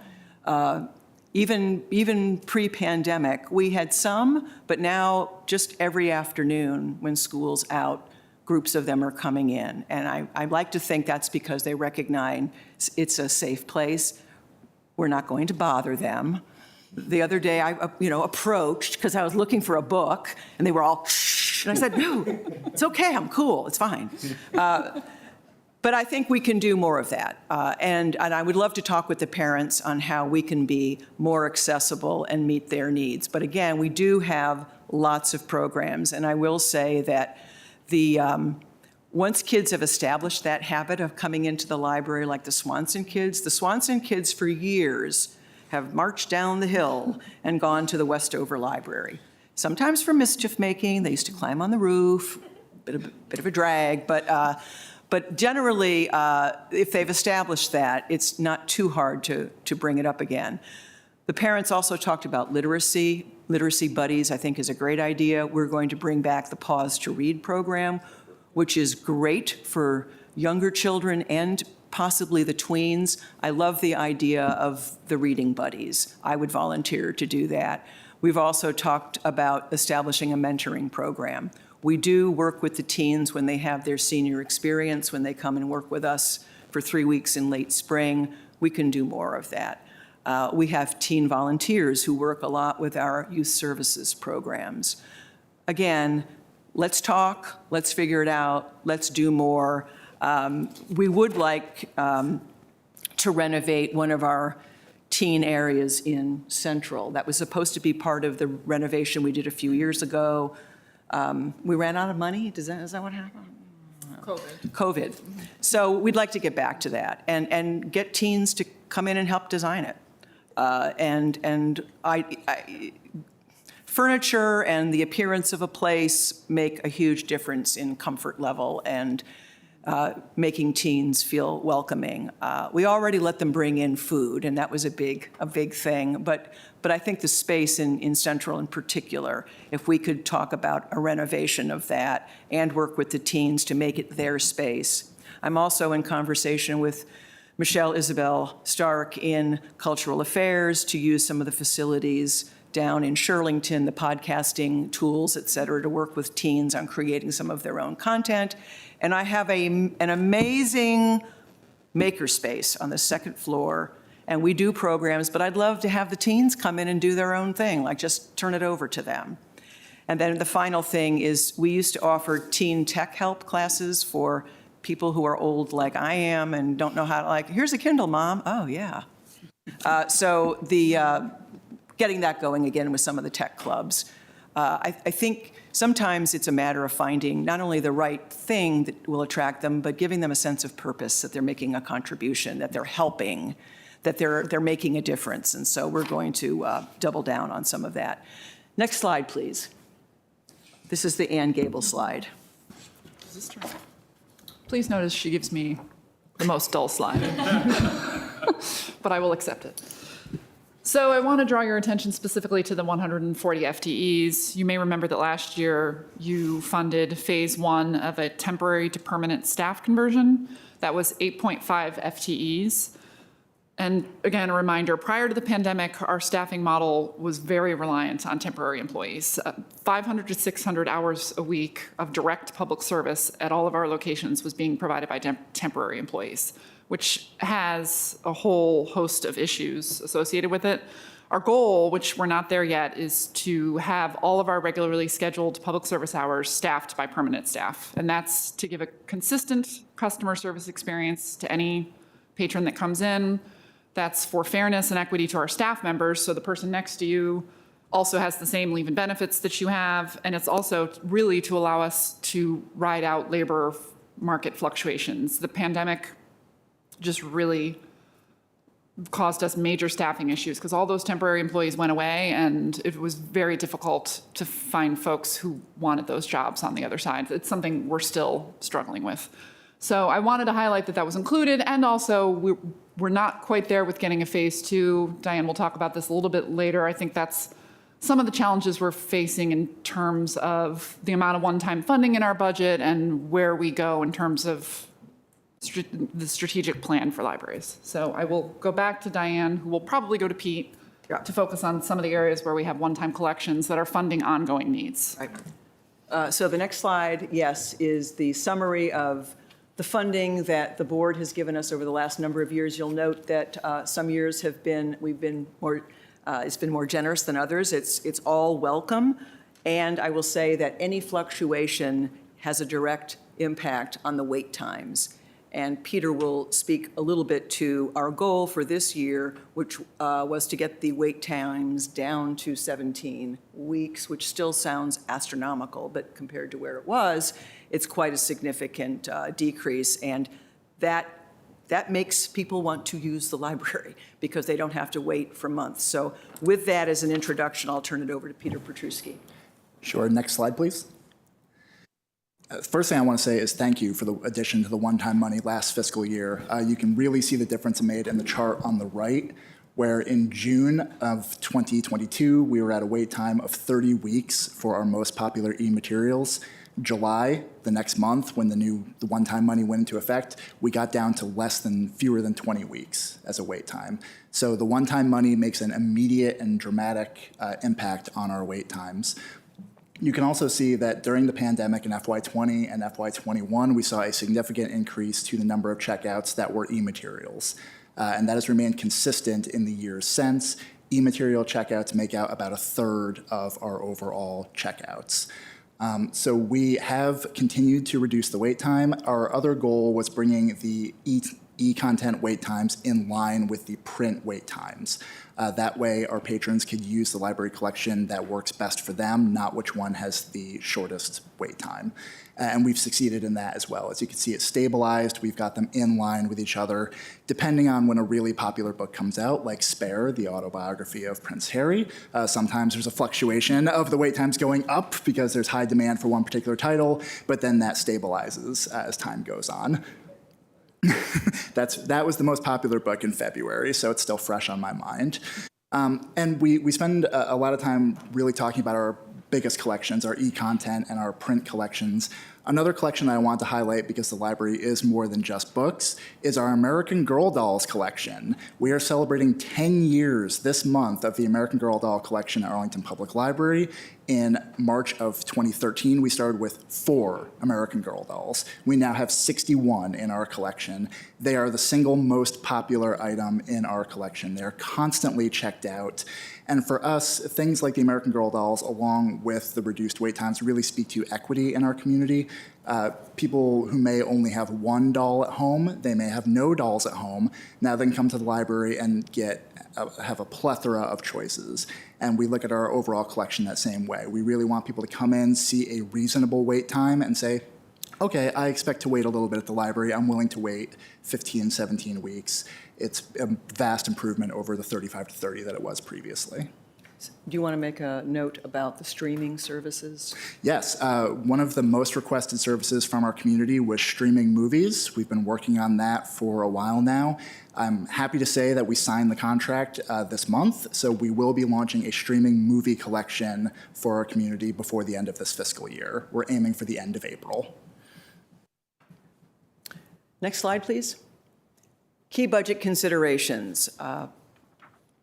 So where do we go from here? That's really kind of the key question for us, with new facilities like the one downstairs coming online, a facility in Crystal City, the potential for the new Columbia Pike Library on the property of the SunTrust Bank coming in a few years. There are lots of opportunities to imagine anew what library service in this community looks like. We have many needs. We've spoken to some of them this afternoon. We've used the word vulnerable on the slide. I wouldn't even limit it to vulnerable. I would say the library service that meets the needs of everyone in the community at whatever is the most appropriate level for them. And each of us has a different set of expectations and threshold for that. There are a few things that we're doing.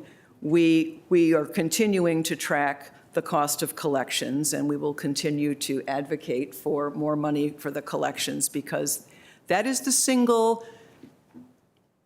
differentiator. That divides or makes us different from every other department, because we do some social services, we do some technology services, we obviously do recreational services. Nobody else loans material.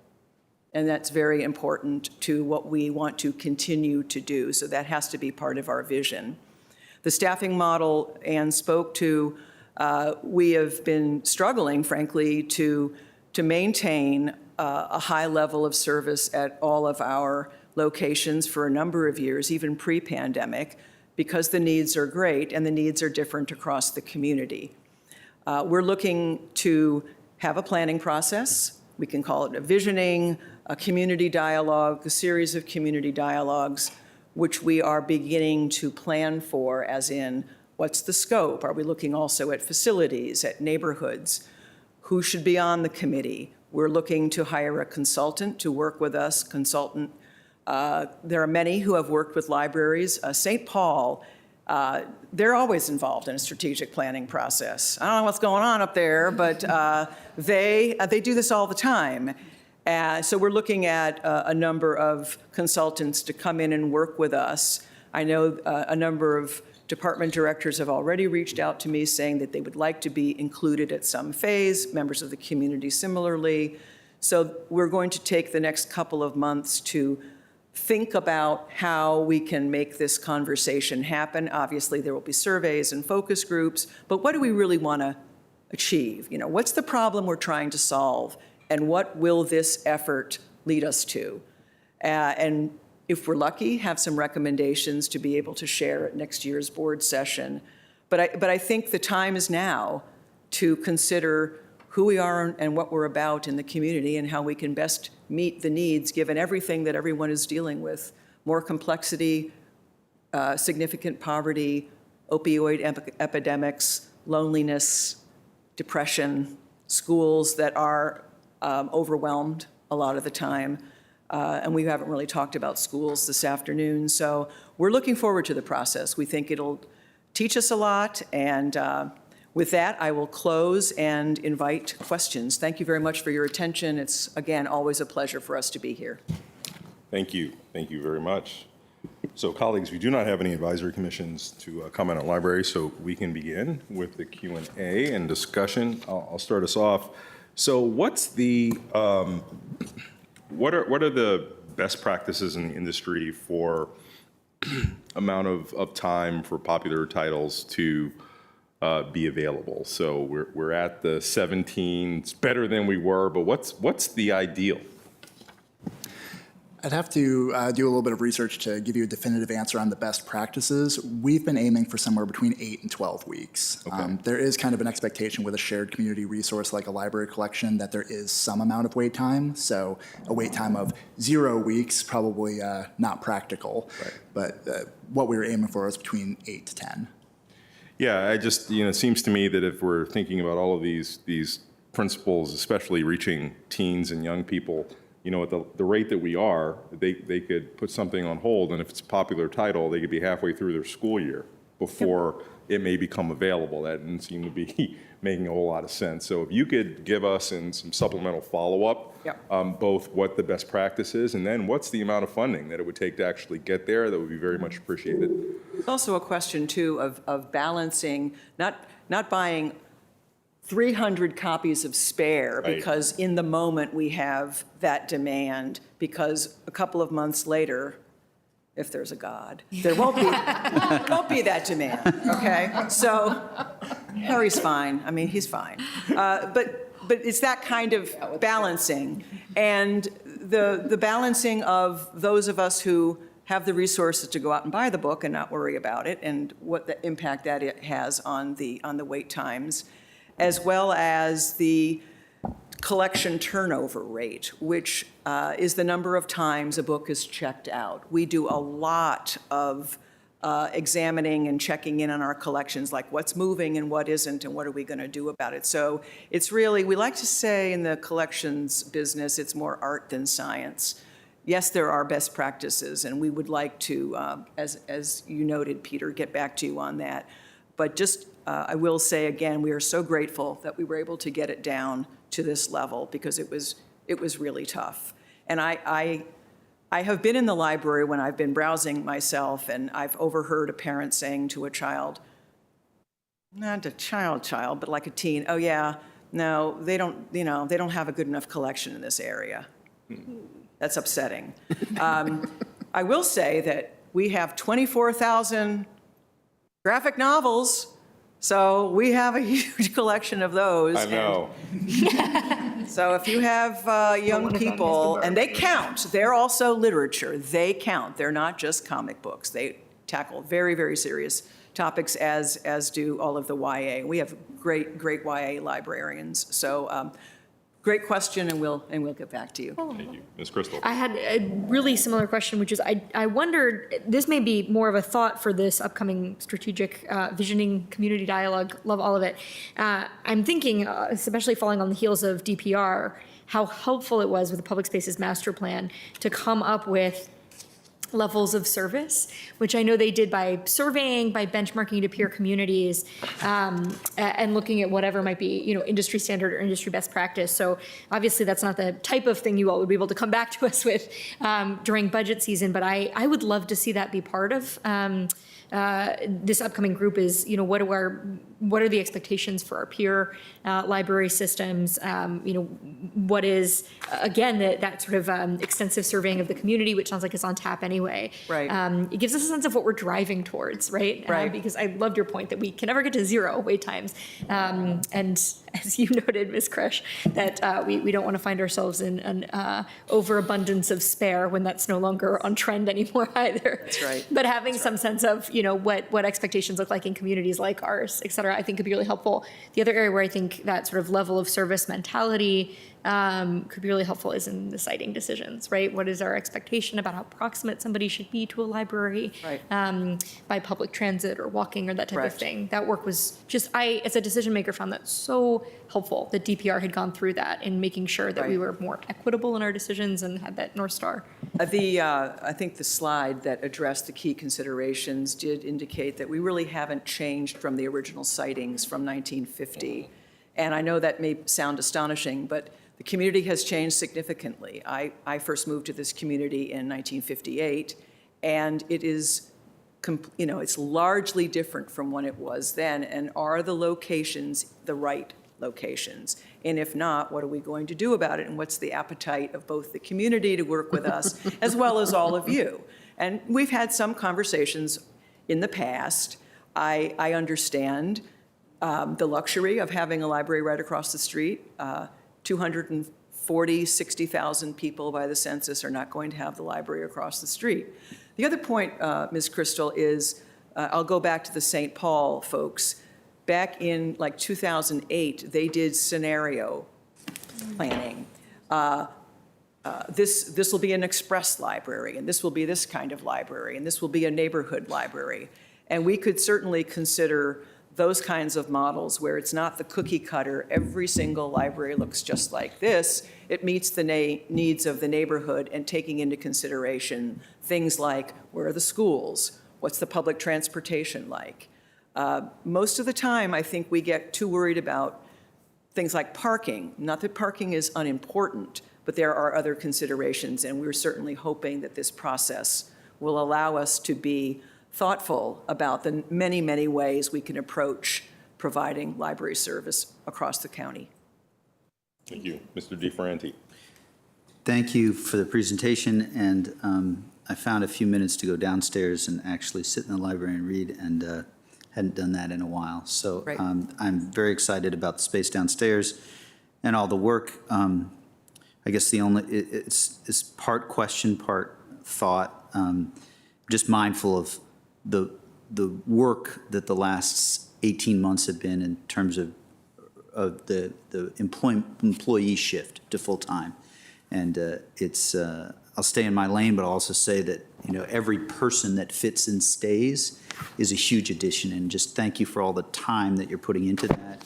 I'm mindful that you can put a ton of time, find someone, and then in this market, but it feels from afar, and you don't have to comment, but if you have a thought, it'd be great, that we're starting to hit that curve. There's, I think there were 10 vacancies in what I saw between actual last year and what's here. But the services are there, and I feel like you're starting to get there from afar. And so I just want to thank you for that work and see if that's in the ballpark of accurate, because the people are what make the books come alive. 100%. It is the people that make the difference. And yes, we've made a lot of strides, and thank you for that compliment.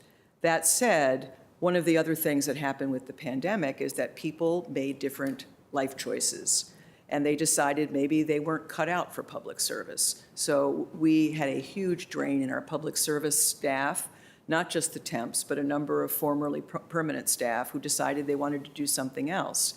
We're still experiencing a little bit of that. We will continue to monitor that. I'm not confident that the days of somebody walking in the door and staying 15, 20, 25 years, I think they're gone. And I think that's fine. There are always going to be people who want to make it a career, and they'll stick because it's a good family-friendly environment, and the county staff and workforce is family-friendly, and that is a huge thing for many people. And people want choice. And my philosophy, my personal philosophy is I will get the best out of you while you're here and wish you well if you decide something else is a better fit.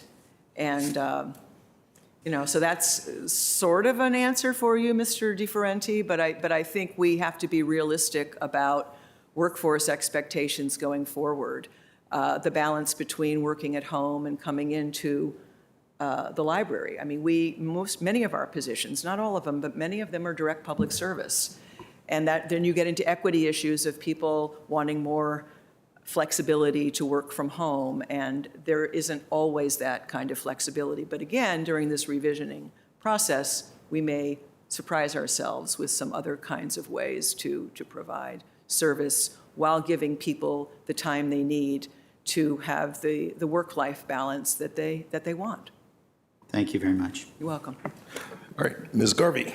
Yeah, thank you. I realize I have a question in a few months. What do you do with all those spare spares?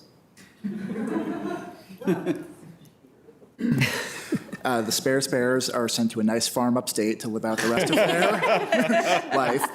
No, our withdrawn materials become property of our friends group and then are sold through our bookstores and our book sales. Okay, thank you. I should know that. And then, I don't know if we want, I think I ask this every time, and I always need a refresher. It always continues to shock me that e-books are more expensive than print books, and there's a limit on them because for the publisher, I don't think once they get that e-book out there, I don't think it costs them so much to send it. Always seems wrong. Do you want to expound upon that? I just, a refresher on how it works. Sure. So when you look at the cost of a print book, either to us or to a consumer, you can kind of back of hand math, you can say that the average ebook is twice as expensive as the average print book, and then the average e-audio book is probably 3 times to 4 times more expensive than the average print book. And those don't seem to be changing as we see more people in our community and more people across the nation and the world using e-content. The prices have remained relatively steady. They're not going down, they're not going up dramatically anymore. Another thing to keep in mind is that often people conflate the price to consumers for e-content versus the price that libraries pay. We do not pay the same price that a consumer pays if they buy a book online. You know, they might get a sale, they might get a deal for $9.99 or something like that, and we're still seeing those much higher costs for e-content. Why? I mean, that just doesn't seem right. Am I missing something? Why? It just doesn't seem right. No, it's something where the ebook market, the people who operate in that market specifically for libraries, they have a monopoly essentially. There's not a whole lot of choice. If you look at libraries as consumers, we can't take our business across the street to another ebook vendor. We have limited options in who we can work with and who is set up to work in the library marketplace. So, Ms. Crush, when you go on to do something else, maybe we need to start a competition. It seems to me there's a demand out there. Anyway, thank you. I think, as I say, I think I ask this every year. Appreciate the answer again. Thank you. Mr. Karantonis. Yeah, Ms. Garvey stole my thunder here. I was about to ask the same thing. I'm coming from a culture where law prescribes the price of books. You cannot have cheap books. You can also not have very expensive books. So they are prescriptive in this. But anyway, this is not where we are. And I've seen how the investment in new materials and in the collection has positively affected the waiting times. Just as two things. First of all, the library downstairs is an excellent showcase for the entire system. I think this has to be there. I sneaked in several times, including when it was completely in construction, and hid there for a while. I think it's an excellent space to make the case. And yeah, I know that I was almost arrested, so. So it's an excellent showcase, and I don't know what this part of the institution can do to boost that, whether it is with events or otherwise, or with pushing the idea of having this cultural Swiss Army knife of an institution that actually touches people's life and works. The second thing is, what is in your budget, is there any specific provision for the strategic planning process? I've been part of such a process in a different place, and it was quite comprehensive because it came early to the realization that the structure, as the physical structure, had to change, and that the budget draw for this was important. Is there any specific? We do have money in our existing budget Okay. consultant Great. training line. And we believe that having that outside expertise, particularly with a consulting group that's worked with libraries, and there are a number to choose from, including firms that have worked locally. We have staff who joined us from DC Public Library. They too do a lot of strategic planning. So I think it's necessary, and we do have the budget. And if we run short, we'll call Mark. Well, okay, we would like to know about that early, right? So, thank But you. right now, thank you for asking, but we do have money in our ongoing budget for this purpose, and I really frankly can't think of a better way to spend it. Okay, thank you. Ms. Crystal. Just to follow up on Mr. DeFranti's comments, I'm sorry, I wasn't able to see it in the measures. I'm probably just missing it. How many vacancies are we carrying right now still?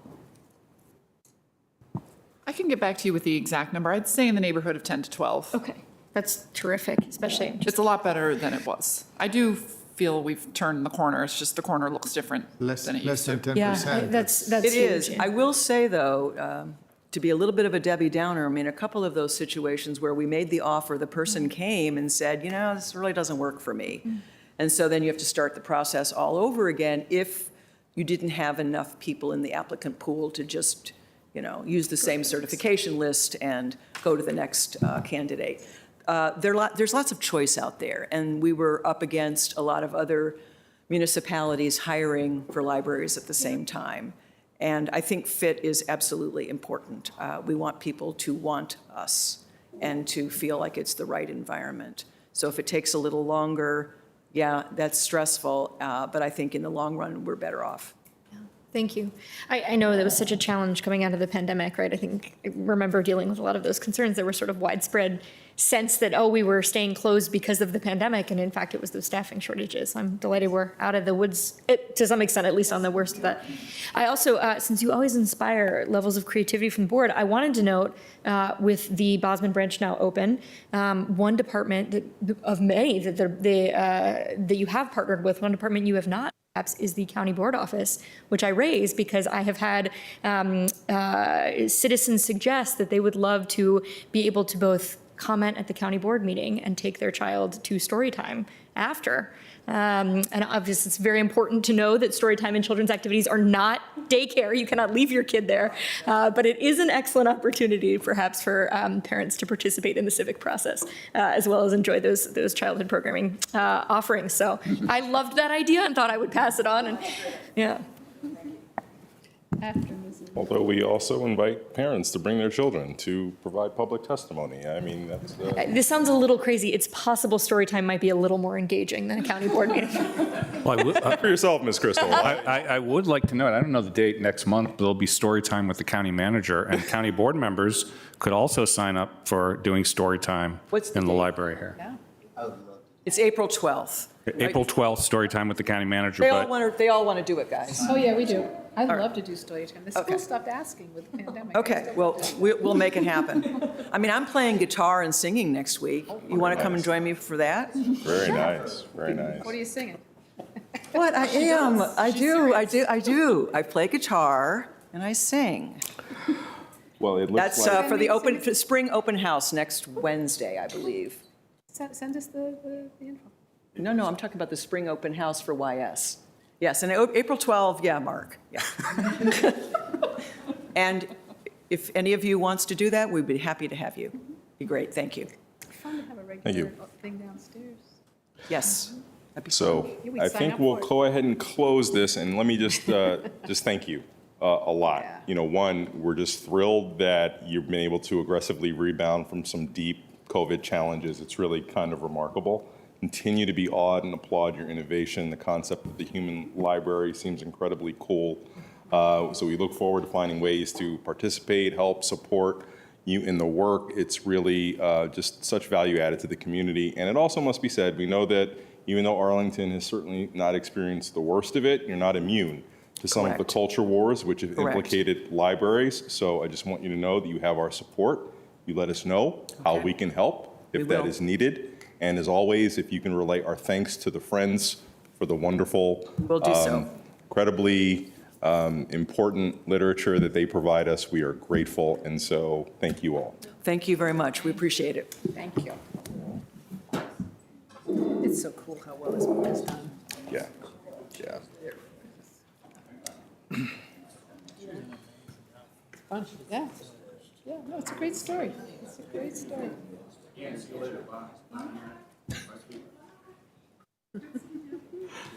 Be well. No, that's bedtime stories. One more. Read that time. One more. There you go.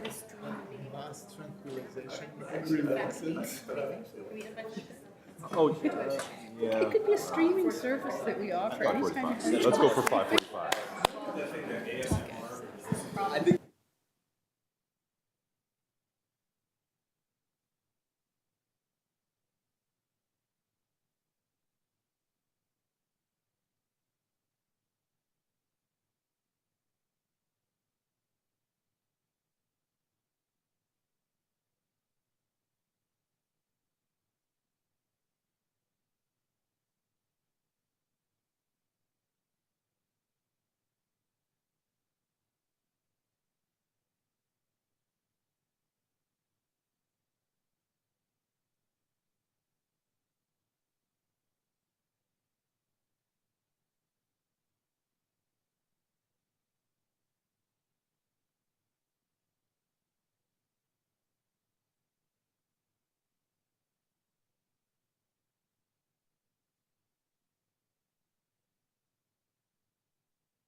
We could have reading contests. Who makes it the most interesting?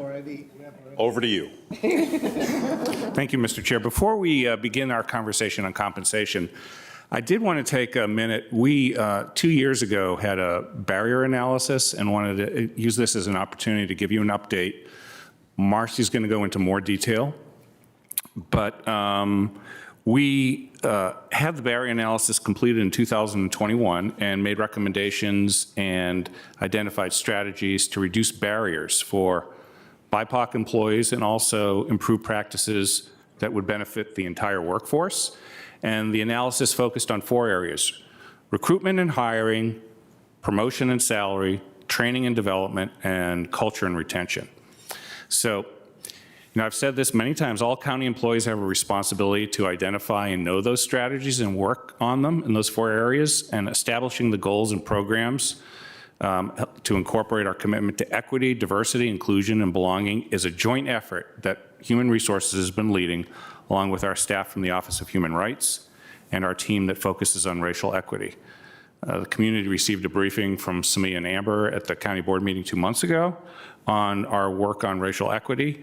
Those efforts are strengthened every day by the work that our Human Rights Office does on the Affirmative Action Plan and EEO, Equal Employment Opportunity, and all these efforts, along with the commitments you've heard from each department, I think, during budget presentations, speak to our commitment to the overall picture of how employees might be able to get better opportunities. I'm going to turn it over to Marcy, who's going to talk a little bit more about where we are in the barrier analysis before she goes into the details on compensation. So over to you, Marcy.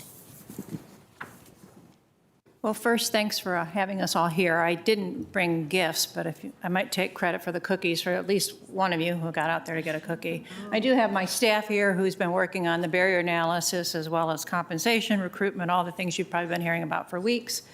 Tamara Galliani is sitting up here next to me. She was involved in working on the barrier analysis along with Jason Drake, who's sitting right down there, Kristen Young, who handles payroll and benefits. You could thank her for paychecks. And Luan, who handles IT, risk management, the budget process for us. So they're all here to help as well. So on the barrier analysis, as Mark said, we did a full-blown consultant work on the barrier analysis. And there's a lot to be taken care of, working with the data that came back in. So this is just a snapshot of what's been going on.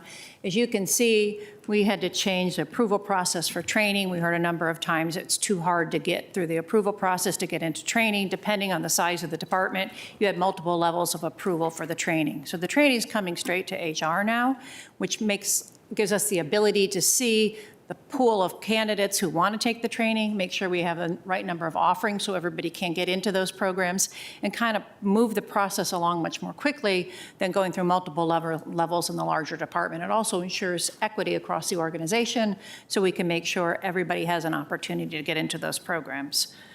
We've created a new leadership cohort, so all new managers, new hires, and promoted managers can go through a leadership cohort. We're working with other managers at their level. It has a diversity and inclusion component. It has bias training, hiring without bias, interview panels. I'm sure there's a number of the topics that Jason can go through if you're interested in that as well. We have brought back, everything old is new again, so we've brought back hiring fairs. We haven't done those in a number of years. It has to do with the labor market out there. So we have more job fairs going on, and we have more active recruiting to make sure we have a larger candidate pool and a diverse candidate pool by going to more specific job fairs. We talked last year about the blind screening process, so we have our departments all using blind screening, where we might remove some of the identifying information that might cause some bias in the hiring process, so everybody's using that blind screening process. We've looked at pay compression. We've started at the lowest paid jobs and looked at pay compression, so that occurs when we're bringing in new hires at higher pay than the existing personnel. So it happens in a tight labor market. You have to pay what it costs to get staff on board, but you have to come back and look at the staff that are here that make sure those who have more experience are paid comparably, and we've been looking at the lowest paid jobs first. More equity training that I'm sure Amber and Samia and Gurjeet have talked to you about, more equity trainings, more EEO trainings, countywide offerings, mandated trainings.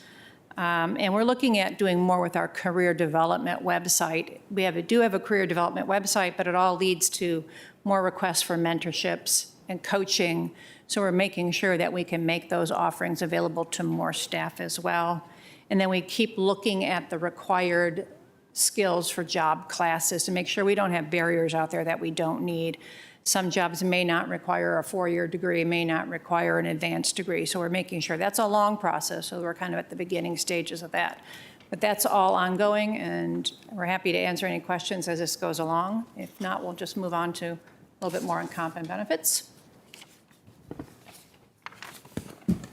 So our mission is to provide leadership and expertise to attract, develop, and retain a high-performing and diverse workforce.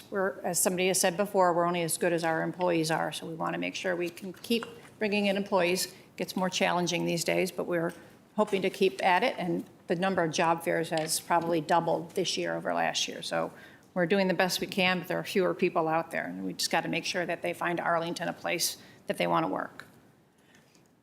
We've had a total compensation philosophy for years.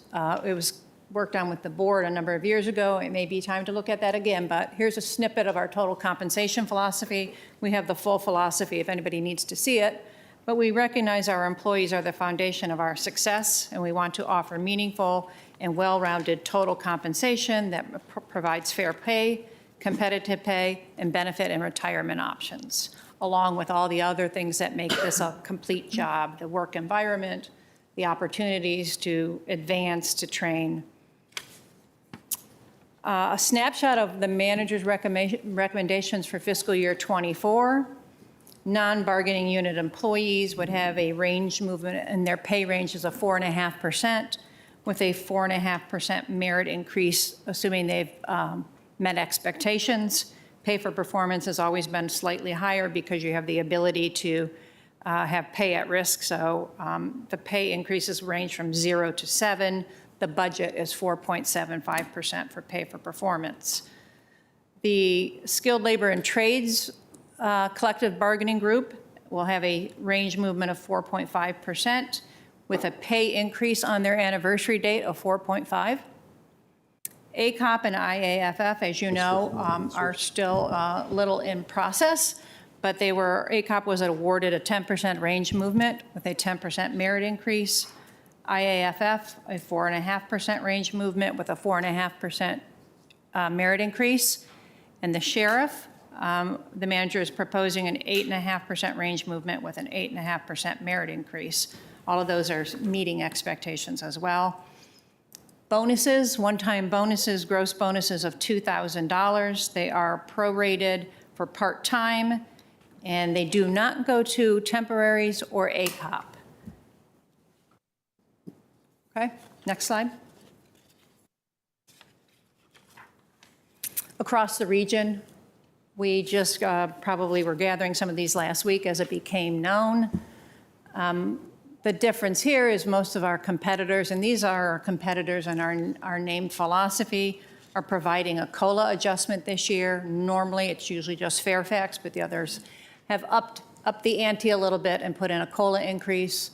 Merit increases, Alexandria has the step plan we had years and years and years ago, so their steps increases are somewhere between 2.3 and 5%. Fairfax has a different step schedule for general and public safety, but you can see that shown.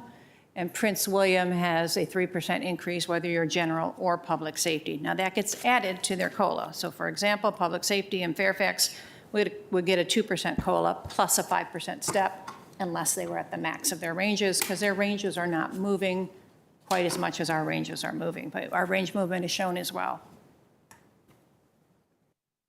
Okay, next slide.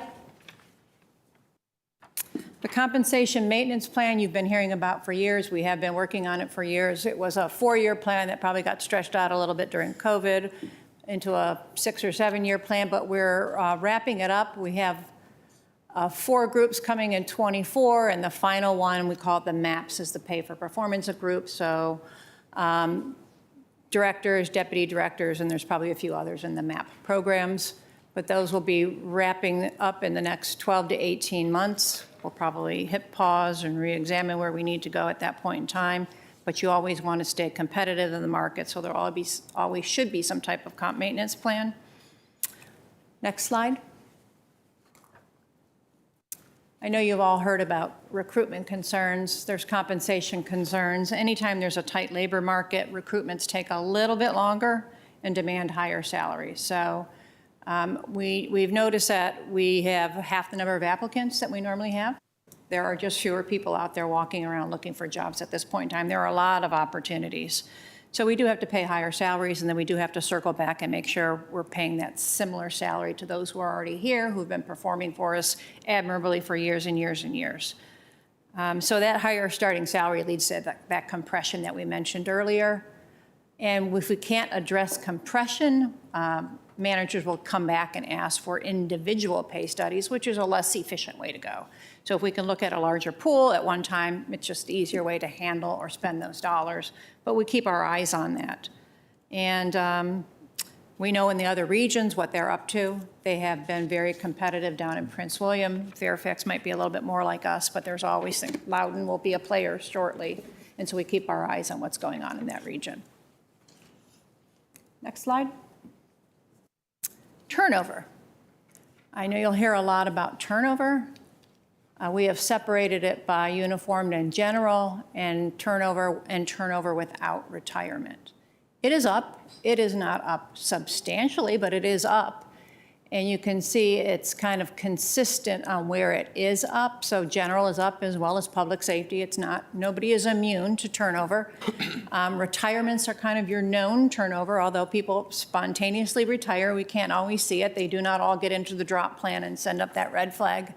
So, but some of it is, we got a plan. We know who's eligible for retirement and how can we plan to grow people here so they're ready to step in when those surprise retirements do occur. But that's the retirement for the last couple of years, and we've projected it forward into 2023. Next slide. The benefit enhancements in the manager's budget. We're showing you the current benefit and the proposed benefit. So increasing paid parental leave. Some of you may remember we were the first out of the gate with paid parental leave. We've been lapped maybe a couple of times recently, so we're increasing our paid parental leave from 8 weeks to 10 weeks. Those additional 2 weeks can also be used for illness that is covered under family medical leave. So that's a little bit different. Doesn't mean it can't be used for a new parent. It also gives those new parents, or any parent really, an opportunity to take some of that paid leave for FML considerations. Bereavement leave, we had a long time ago, and we took it away, and it's coming back. So we're going to add 16 hours of bereavement leave. That will work like a floating holiday, It will get replenished every year, so nobody will end up 5 or 10 years down the road with 20 years of bereavement leave they haven't been able to use. It's kind of a use it or lose it, but it'll be replenished each year on top of the sick leave they can currently use now. So they'll have a full week off should they need to use that for bereavement purposes.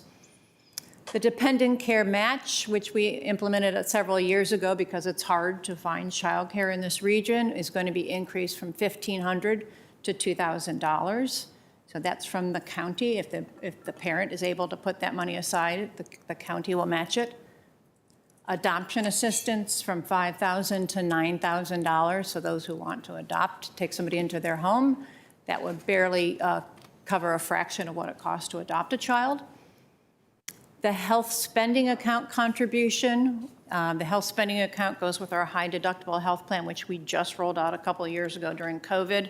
Not the best time to roll out a high deductible health plan. It's kind of a communication challenge, and during COVID it was even more so, but the number of employees who have gotten on board in the last couple of years is really remarkable, so it can make some headway on controlling healthcare costs.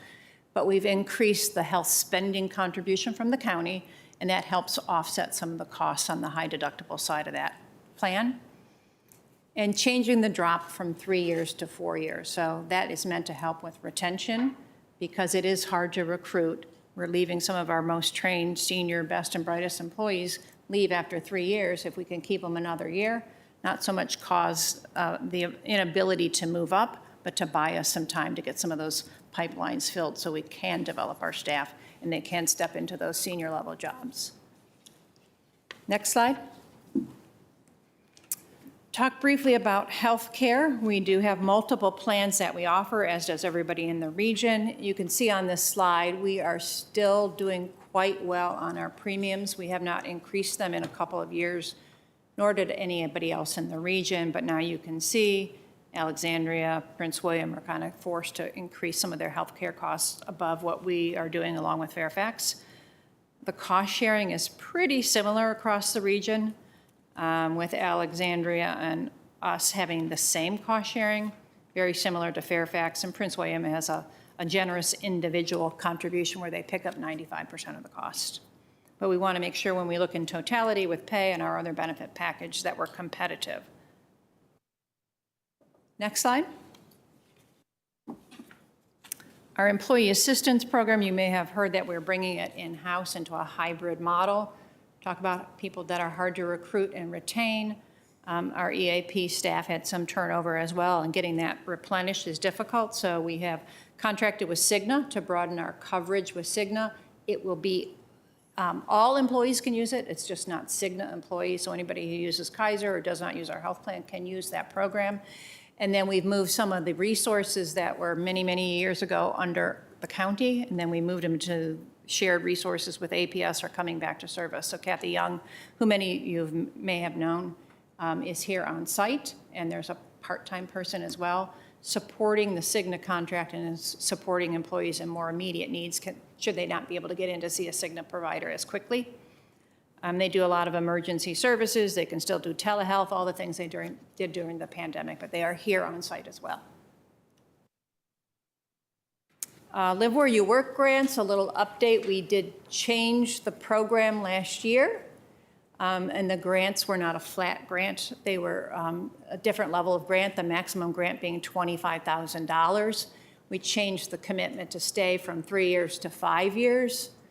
Not the best time to change your grants on your Live Where You Work. High interest rates, COVID, everything came into play. So the purchase grants have gone down, but the rental grants have gone up. So hopefully with the change in the economy, people will be more interested in when the housing prices maybe come down or stabilize more, or interest rates change, that they'll go back into purchasing. But right now the rental grants are still going strong. And those are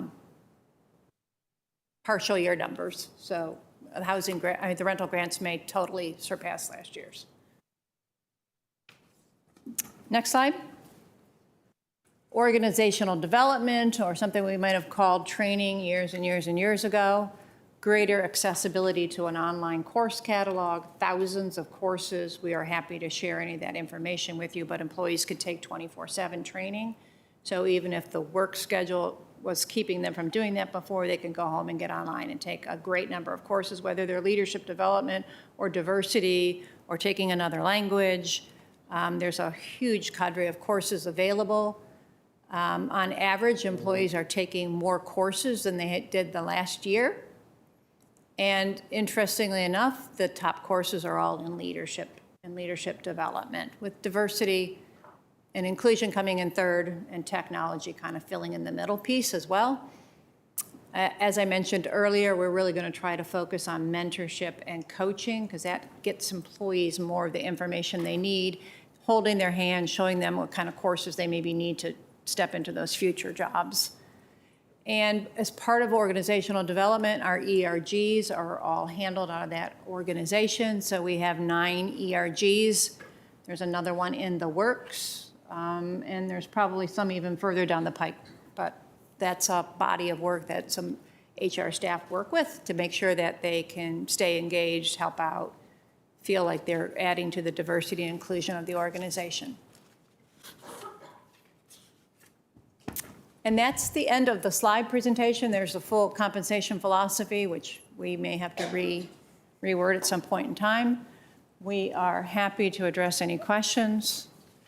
And thank you for your time. Thank you, Ms. Foster. Before we get to the board, we do have comments from the Human Rights Commission as well as the Civil Service Commission. Why don't we start with Helen Connolly from HRC, who I believe is online. There you are. There you are, Helen. Good evening, everyone. Thank you, Mr. Dorsey, and thank you for incorporating the views of the Human Rights Commission in your process. My name is Helen Conley. I'm the chair of the HRC and have been in this role for the past 2 years. And in that capacity, have seen an awful lot of progress that the county has pushed forward that Mr. Schwartz and Ms. Foster talked about today. And the Human Rights Commission really wanted to commend that progress and that work. And I'll call out a few things at the very outset that we wish to commend. First is the county board's direction on keeping the equity resolution sort of in priority focus in implementing the budget and directing the county manager's office to put together a budget. We appreciate that despite the budget gap, this is still receiving the degree of priority that we think it appropriately should. We also commend and support the proposed budget in including an expanded suite of benefits, including what Ms. Foster just talked about in terms of creating increased access to parental leave benefits for county workforce and staff members. From the perspective of the Human Rights Commission, that is a really important step in creating an inclusive community by providing necessary support for families, including for the county's workforce. The other thing that the Human Rights Commission wanted to commend here is a lot of the work that Mr. Schwartz talked about at the very outset of this presentation, and in particular in implementing the results of the barrier analysis, in maintaining an outside vendor to continue to implement and manage the affirmative action plan, and in continuing to support the work of the Chief Race and Equity Officer. So those are all really awesome steps that the HRC is delighted to see. Now, in terms of the focus of the work that the Human Rights Commission has been deeply prioritizing this year, is to make recommended and frankly necessary changes to our outdated and in some respects antiquated human rights ordinance. And the goal there is really to ensure that Arlington has both robust protections for people living and working in our community, but that those protections are also at least as broad as what residents of the Commonwealth enjoy in other areas of our state. And that work is nearing completion, and we anticipate that that will be submitted to you, the county board, in short order for approval, alongside of a strident recommendation from the Human Rights Commission that you approve it. And you know, obviously you will see that markup, which will be vetted through the county attorney's office. But some of the key things that we're going to propose there are to broaden the scope of some of the protected bases on which an individual can assert a claim.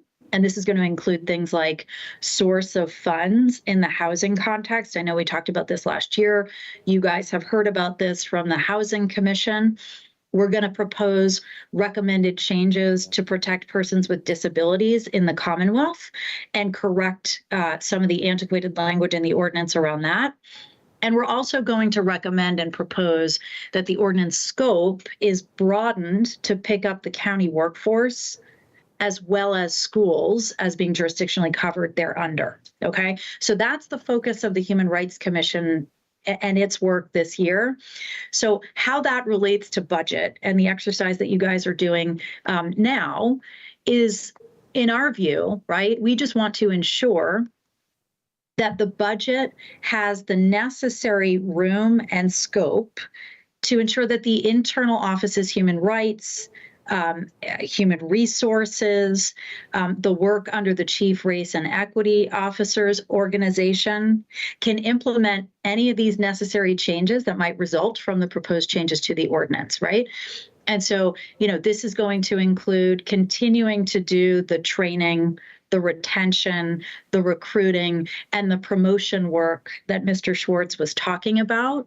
It's going to include the scope and the room and the budget to have the resources to be able to continue to implement and refine the affirmative action plan. It's going to be to have the internal resources and staff to finalize the anti-bullying policy that the Human Rights Commission proposed to the board in 2020. We'd really like to see that approved and ensure that we have the necessary internal resources to do it.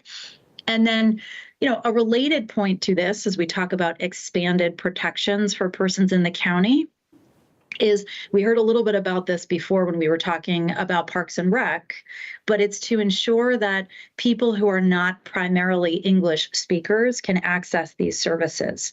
So one of the areas where the Human Rights Commission is focused on is ensuring that there is some budget or some room in the budget to ensure that there are multiple languages articulating what the services of the Office of Human Rights are, both on the website and in its various written materials. And then lastly, as just sort of a postscript on what we talked about last year, is to ensure that there is some scope in the budget to support, and this is sort of de minimis, but to support some of the work that the Human Rights Commission wants to do at the Commonwealth level, right? So commission level participation in the Human Rights Association, which brings together the various commissions of multiple counties. I think we remain the only county where the commissioners are funding that individually, and that's not a cost that's covered by the county. So with that, I really appreciate your time this evening and for incorporating our perspective into your work. Thank you very much, Ms. Connolly. We appreciate it greatly. Next, we'll move to Nancy Anderson from the Civil Service Commission. Do we have Ms. Anderson remotely today? Okay. All right. Well, colleagues, any questions for Ms. Foster or Mr. Schwartz, Mr. DeFerranti? It's a super important area, and I want to follow up in a couple of places. I don't have extensive questions that I want to move forward at this moment, but I did want to just kind of outline. On the barrier analysis, thank you so much for bringing it forward. I would like to look, if there's an opportunity, there's also numeric, I would assume, background to this, and I'd like to just look at those at some point. And so that's the way that I'd propose to follow up there. And then on the budget side, the rental and purchase amounts, I'm going to want to think about that. I know we have more one-time funding than ongoing funding, but I'm just going to want to think about whether there's a way for next year, whether there's any possibility of additional, probably more on the rental side this year.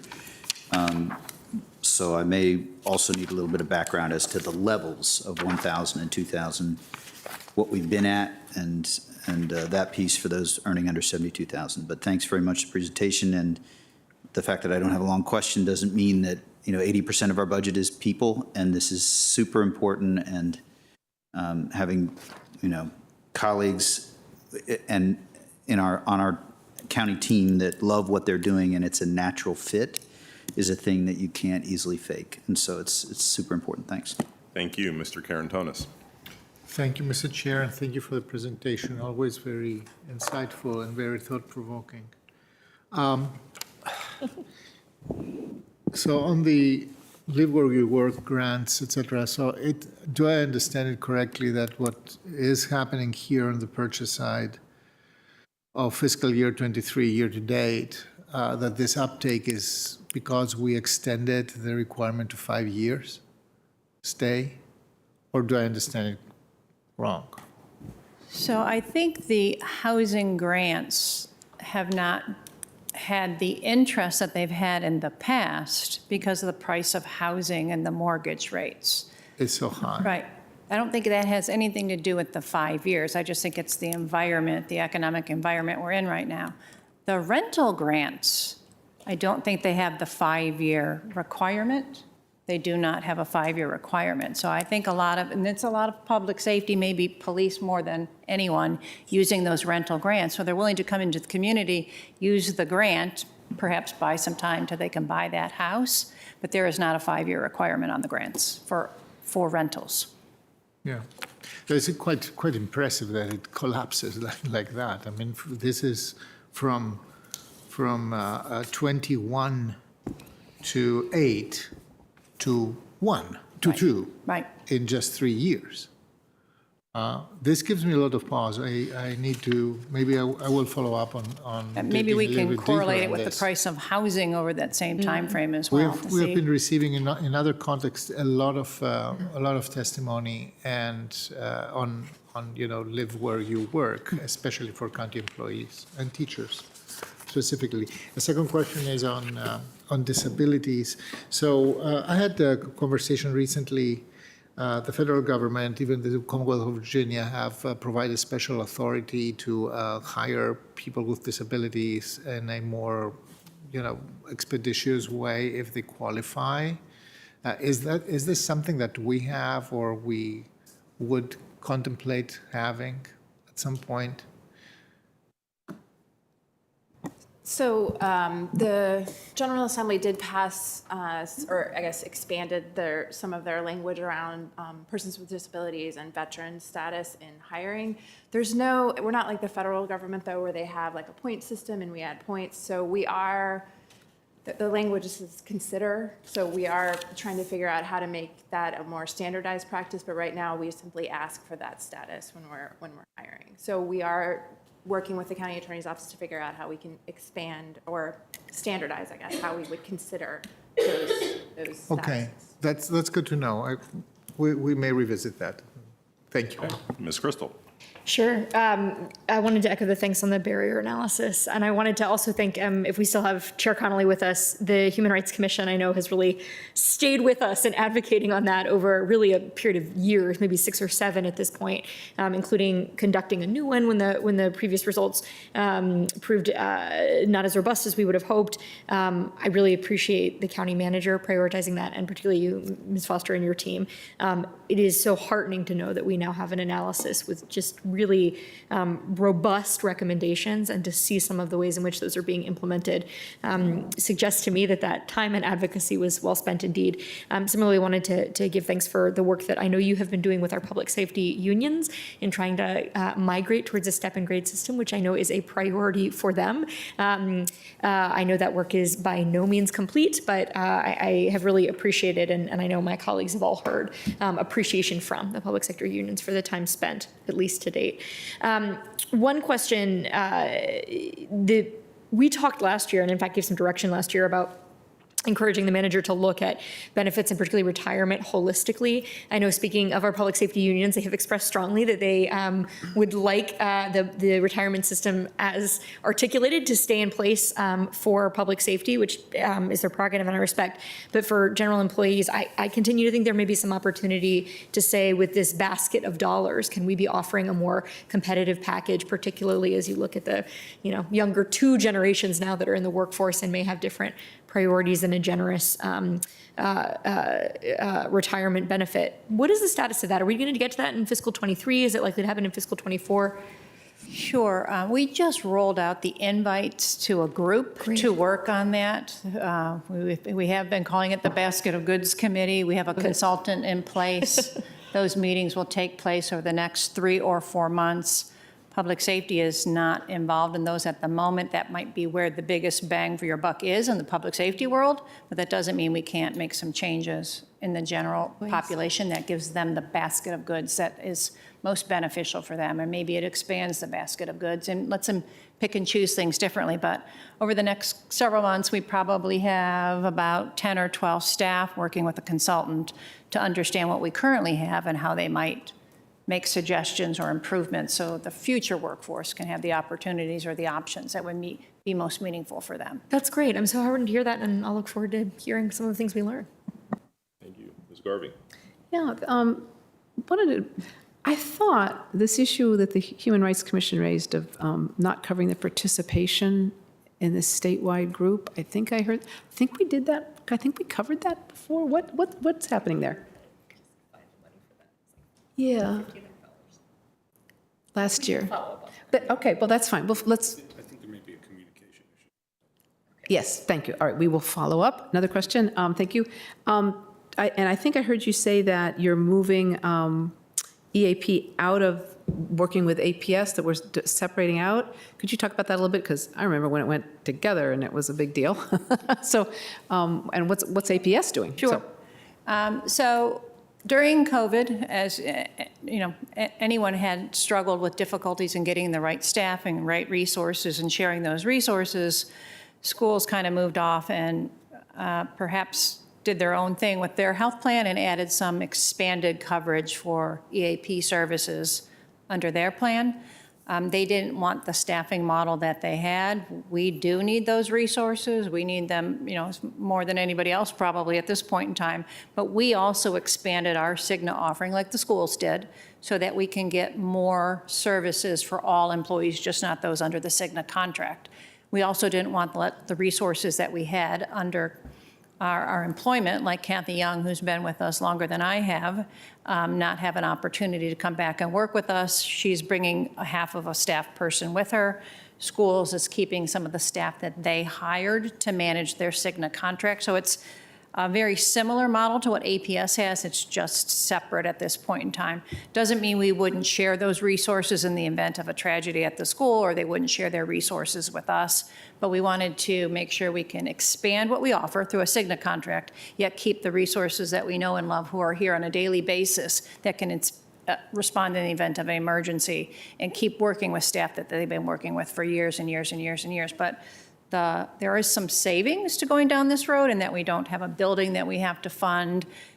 We have space in our Health Smart clinic that is pretty private and pretty confidential for employees to stop by. They can still do telemedicine online with 1.5 FTEs, and make sure that they guide them through the Cigna process to get what they need in a more broad or global area. And so it's a similar model to what the schools has. It's actually probably a little bit more cost effective right now to not have that building that we're all maintaining, and to use the resources a little bit more wisely. Thank you. I mean, when it was originally done, it was meant to be a cost savings measure. It probably was at the time, and now we're doing it differently. I totally understand that can happen over time. Thank you. Thank you. And I think my only question is, I note that we, in terms of the recruitment performance measures, we measure the number of applicants that we may receive who are female or who are persons of color, but we don't actually report on who's hired. Is there a reason we don't do that, can't do that? Can we do that? We can include it in the budget book. I think it is reported in the affirmative action plan, so we can just put it in the budget book as well. Sure. Yeah. That'd be good. Thank you. Appreciate the work. For those who don't know, the work of human resources is vast, it's complex, it's ever-changing, and so we do appreciate it. And we thank you for giving us our annual update. Okay. Thank you. Thank you. And so with that, colleagues, we are finished with this work session. We have a light week with work sessions next week, only one, but you may remember we do have some other business that will occupy much of the week. So we look forward to seeing everyone who is interested on March 23rd, when we will discuss the proposed budgets for public safety agencies. And then the following week, the board will have 2 public hearings, one on March 28th at 7 p.m. on our proposed tax rate, as well as one on March 30th, one on March 28th, which concerns the budget, and then one on March 30th, which concerns the tax rate, code amendments, and other fees. With that, we are now adjourned. Thank you. Thank you.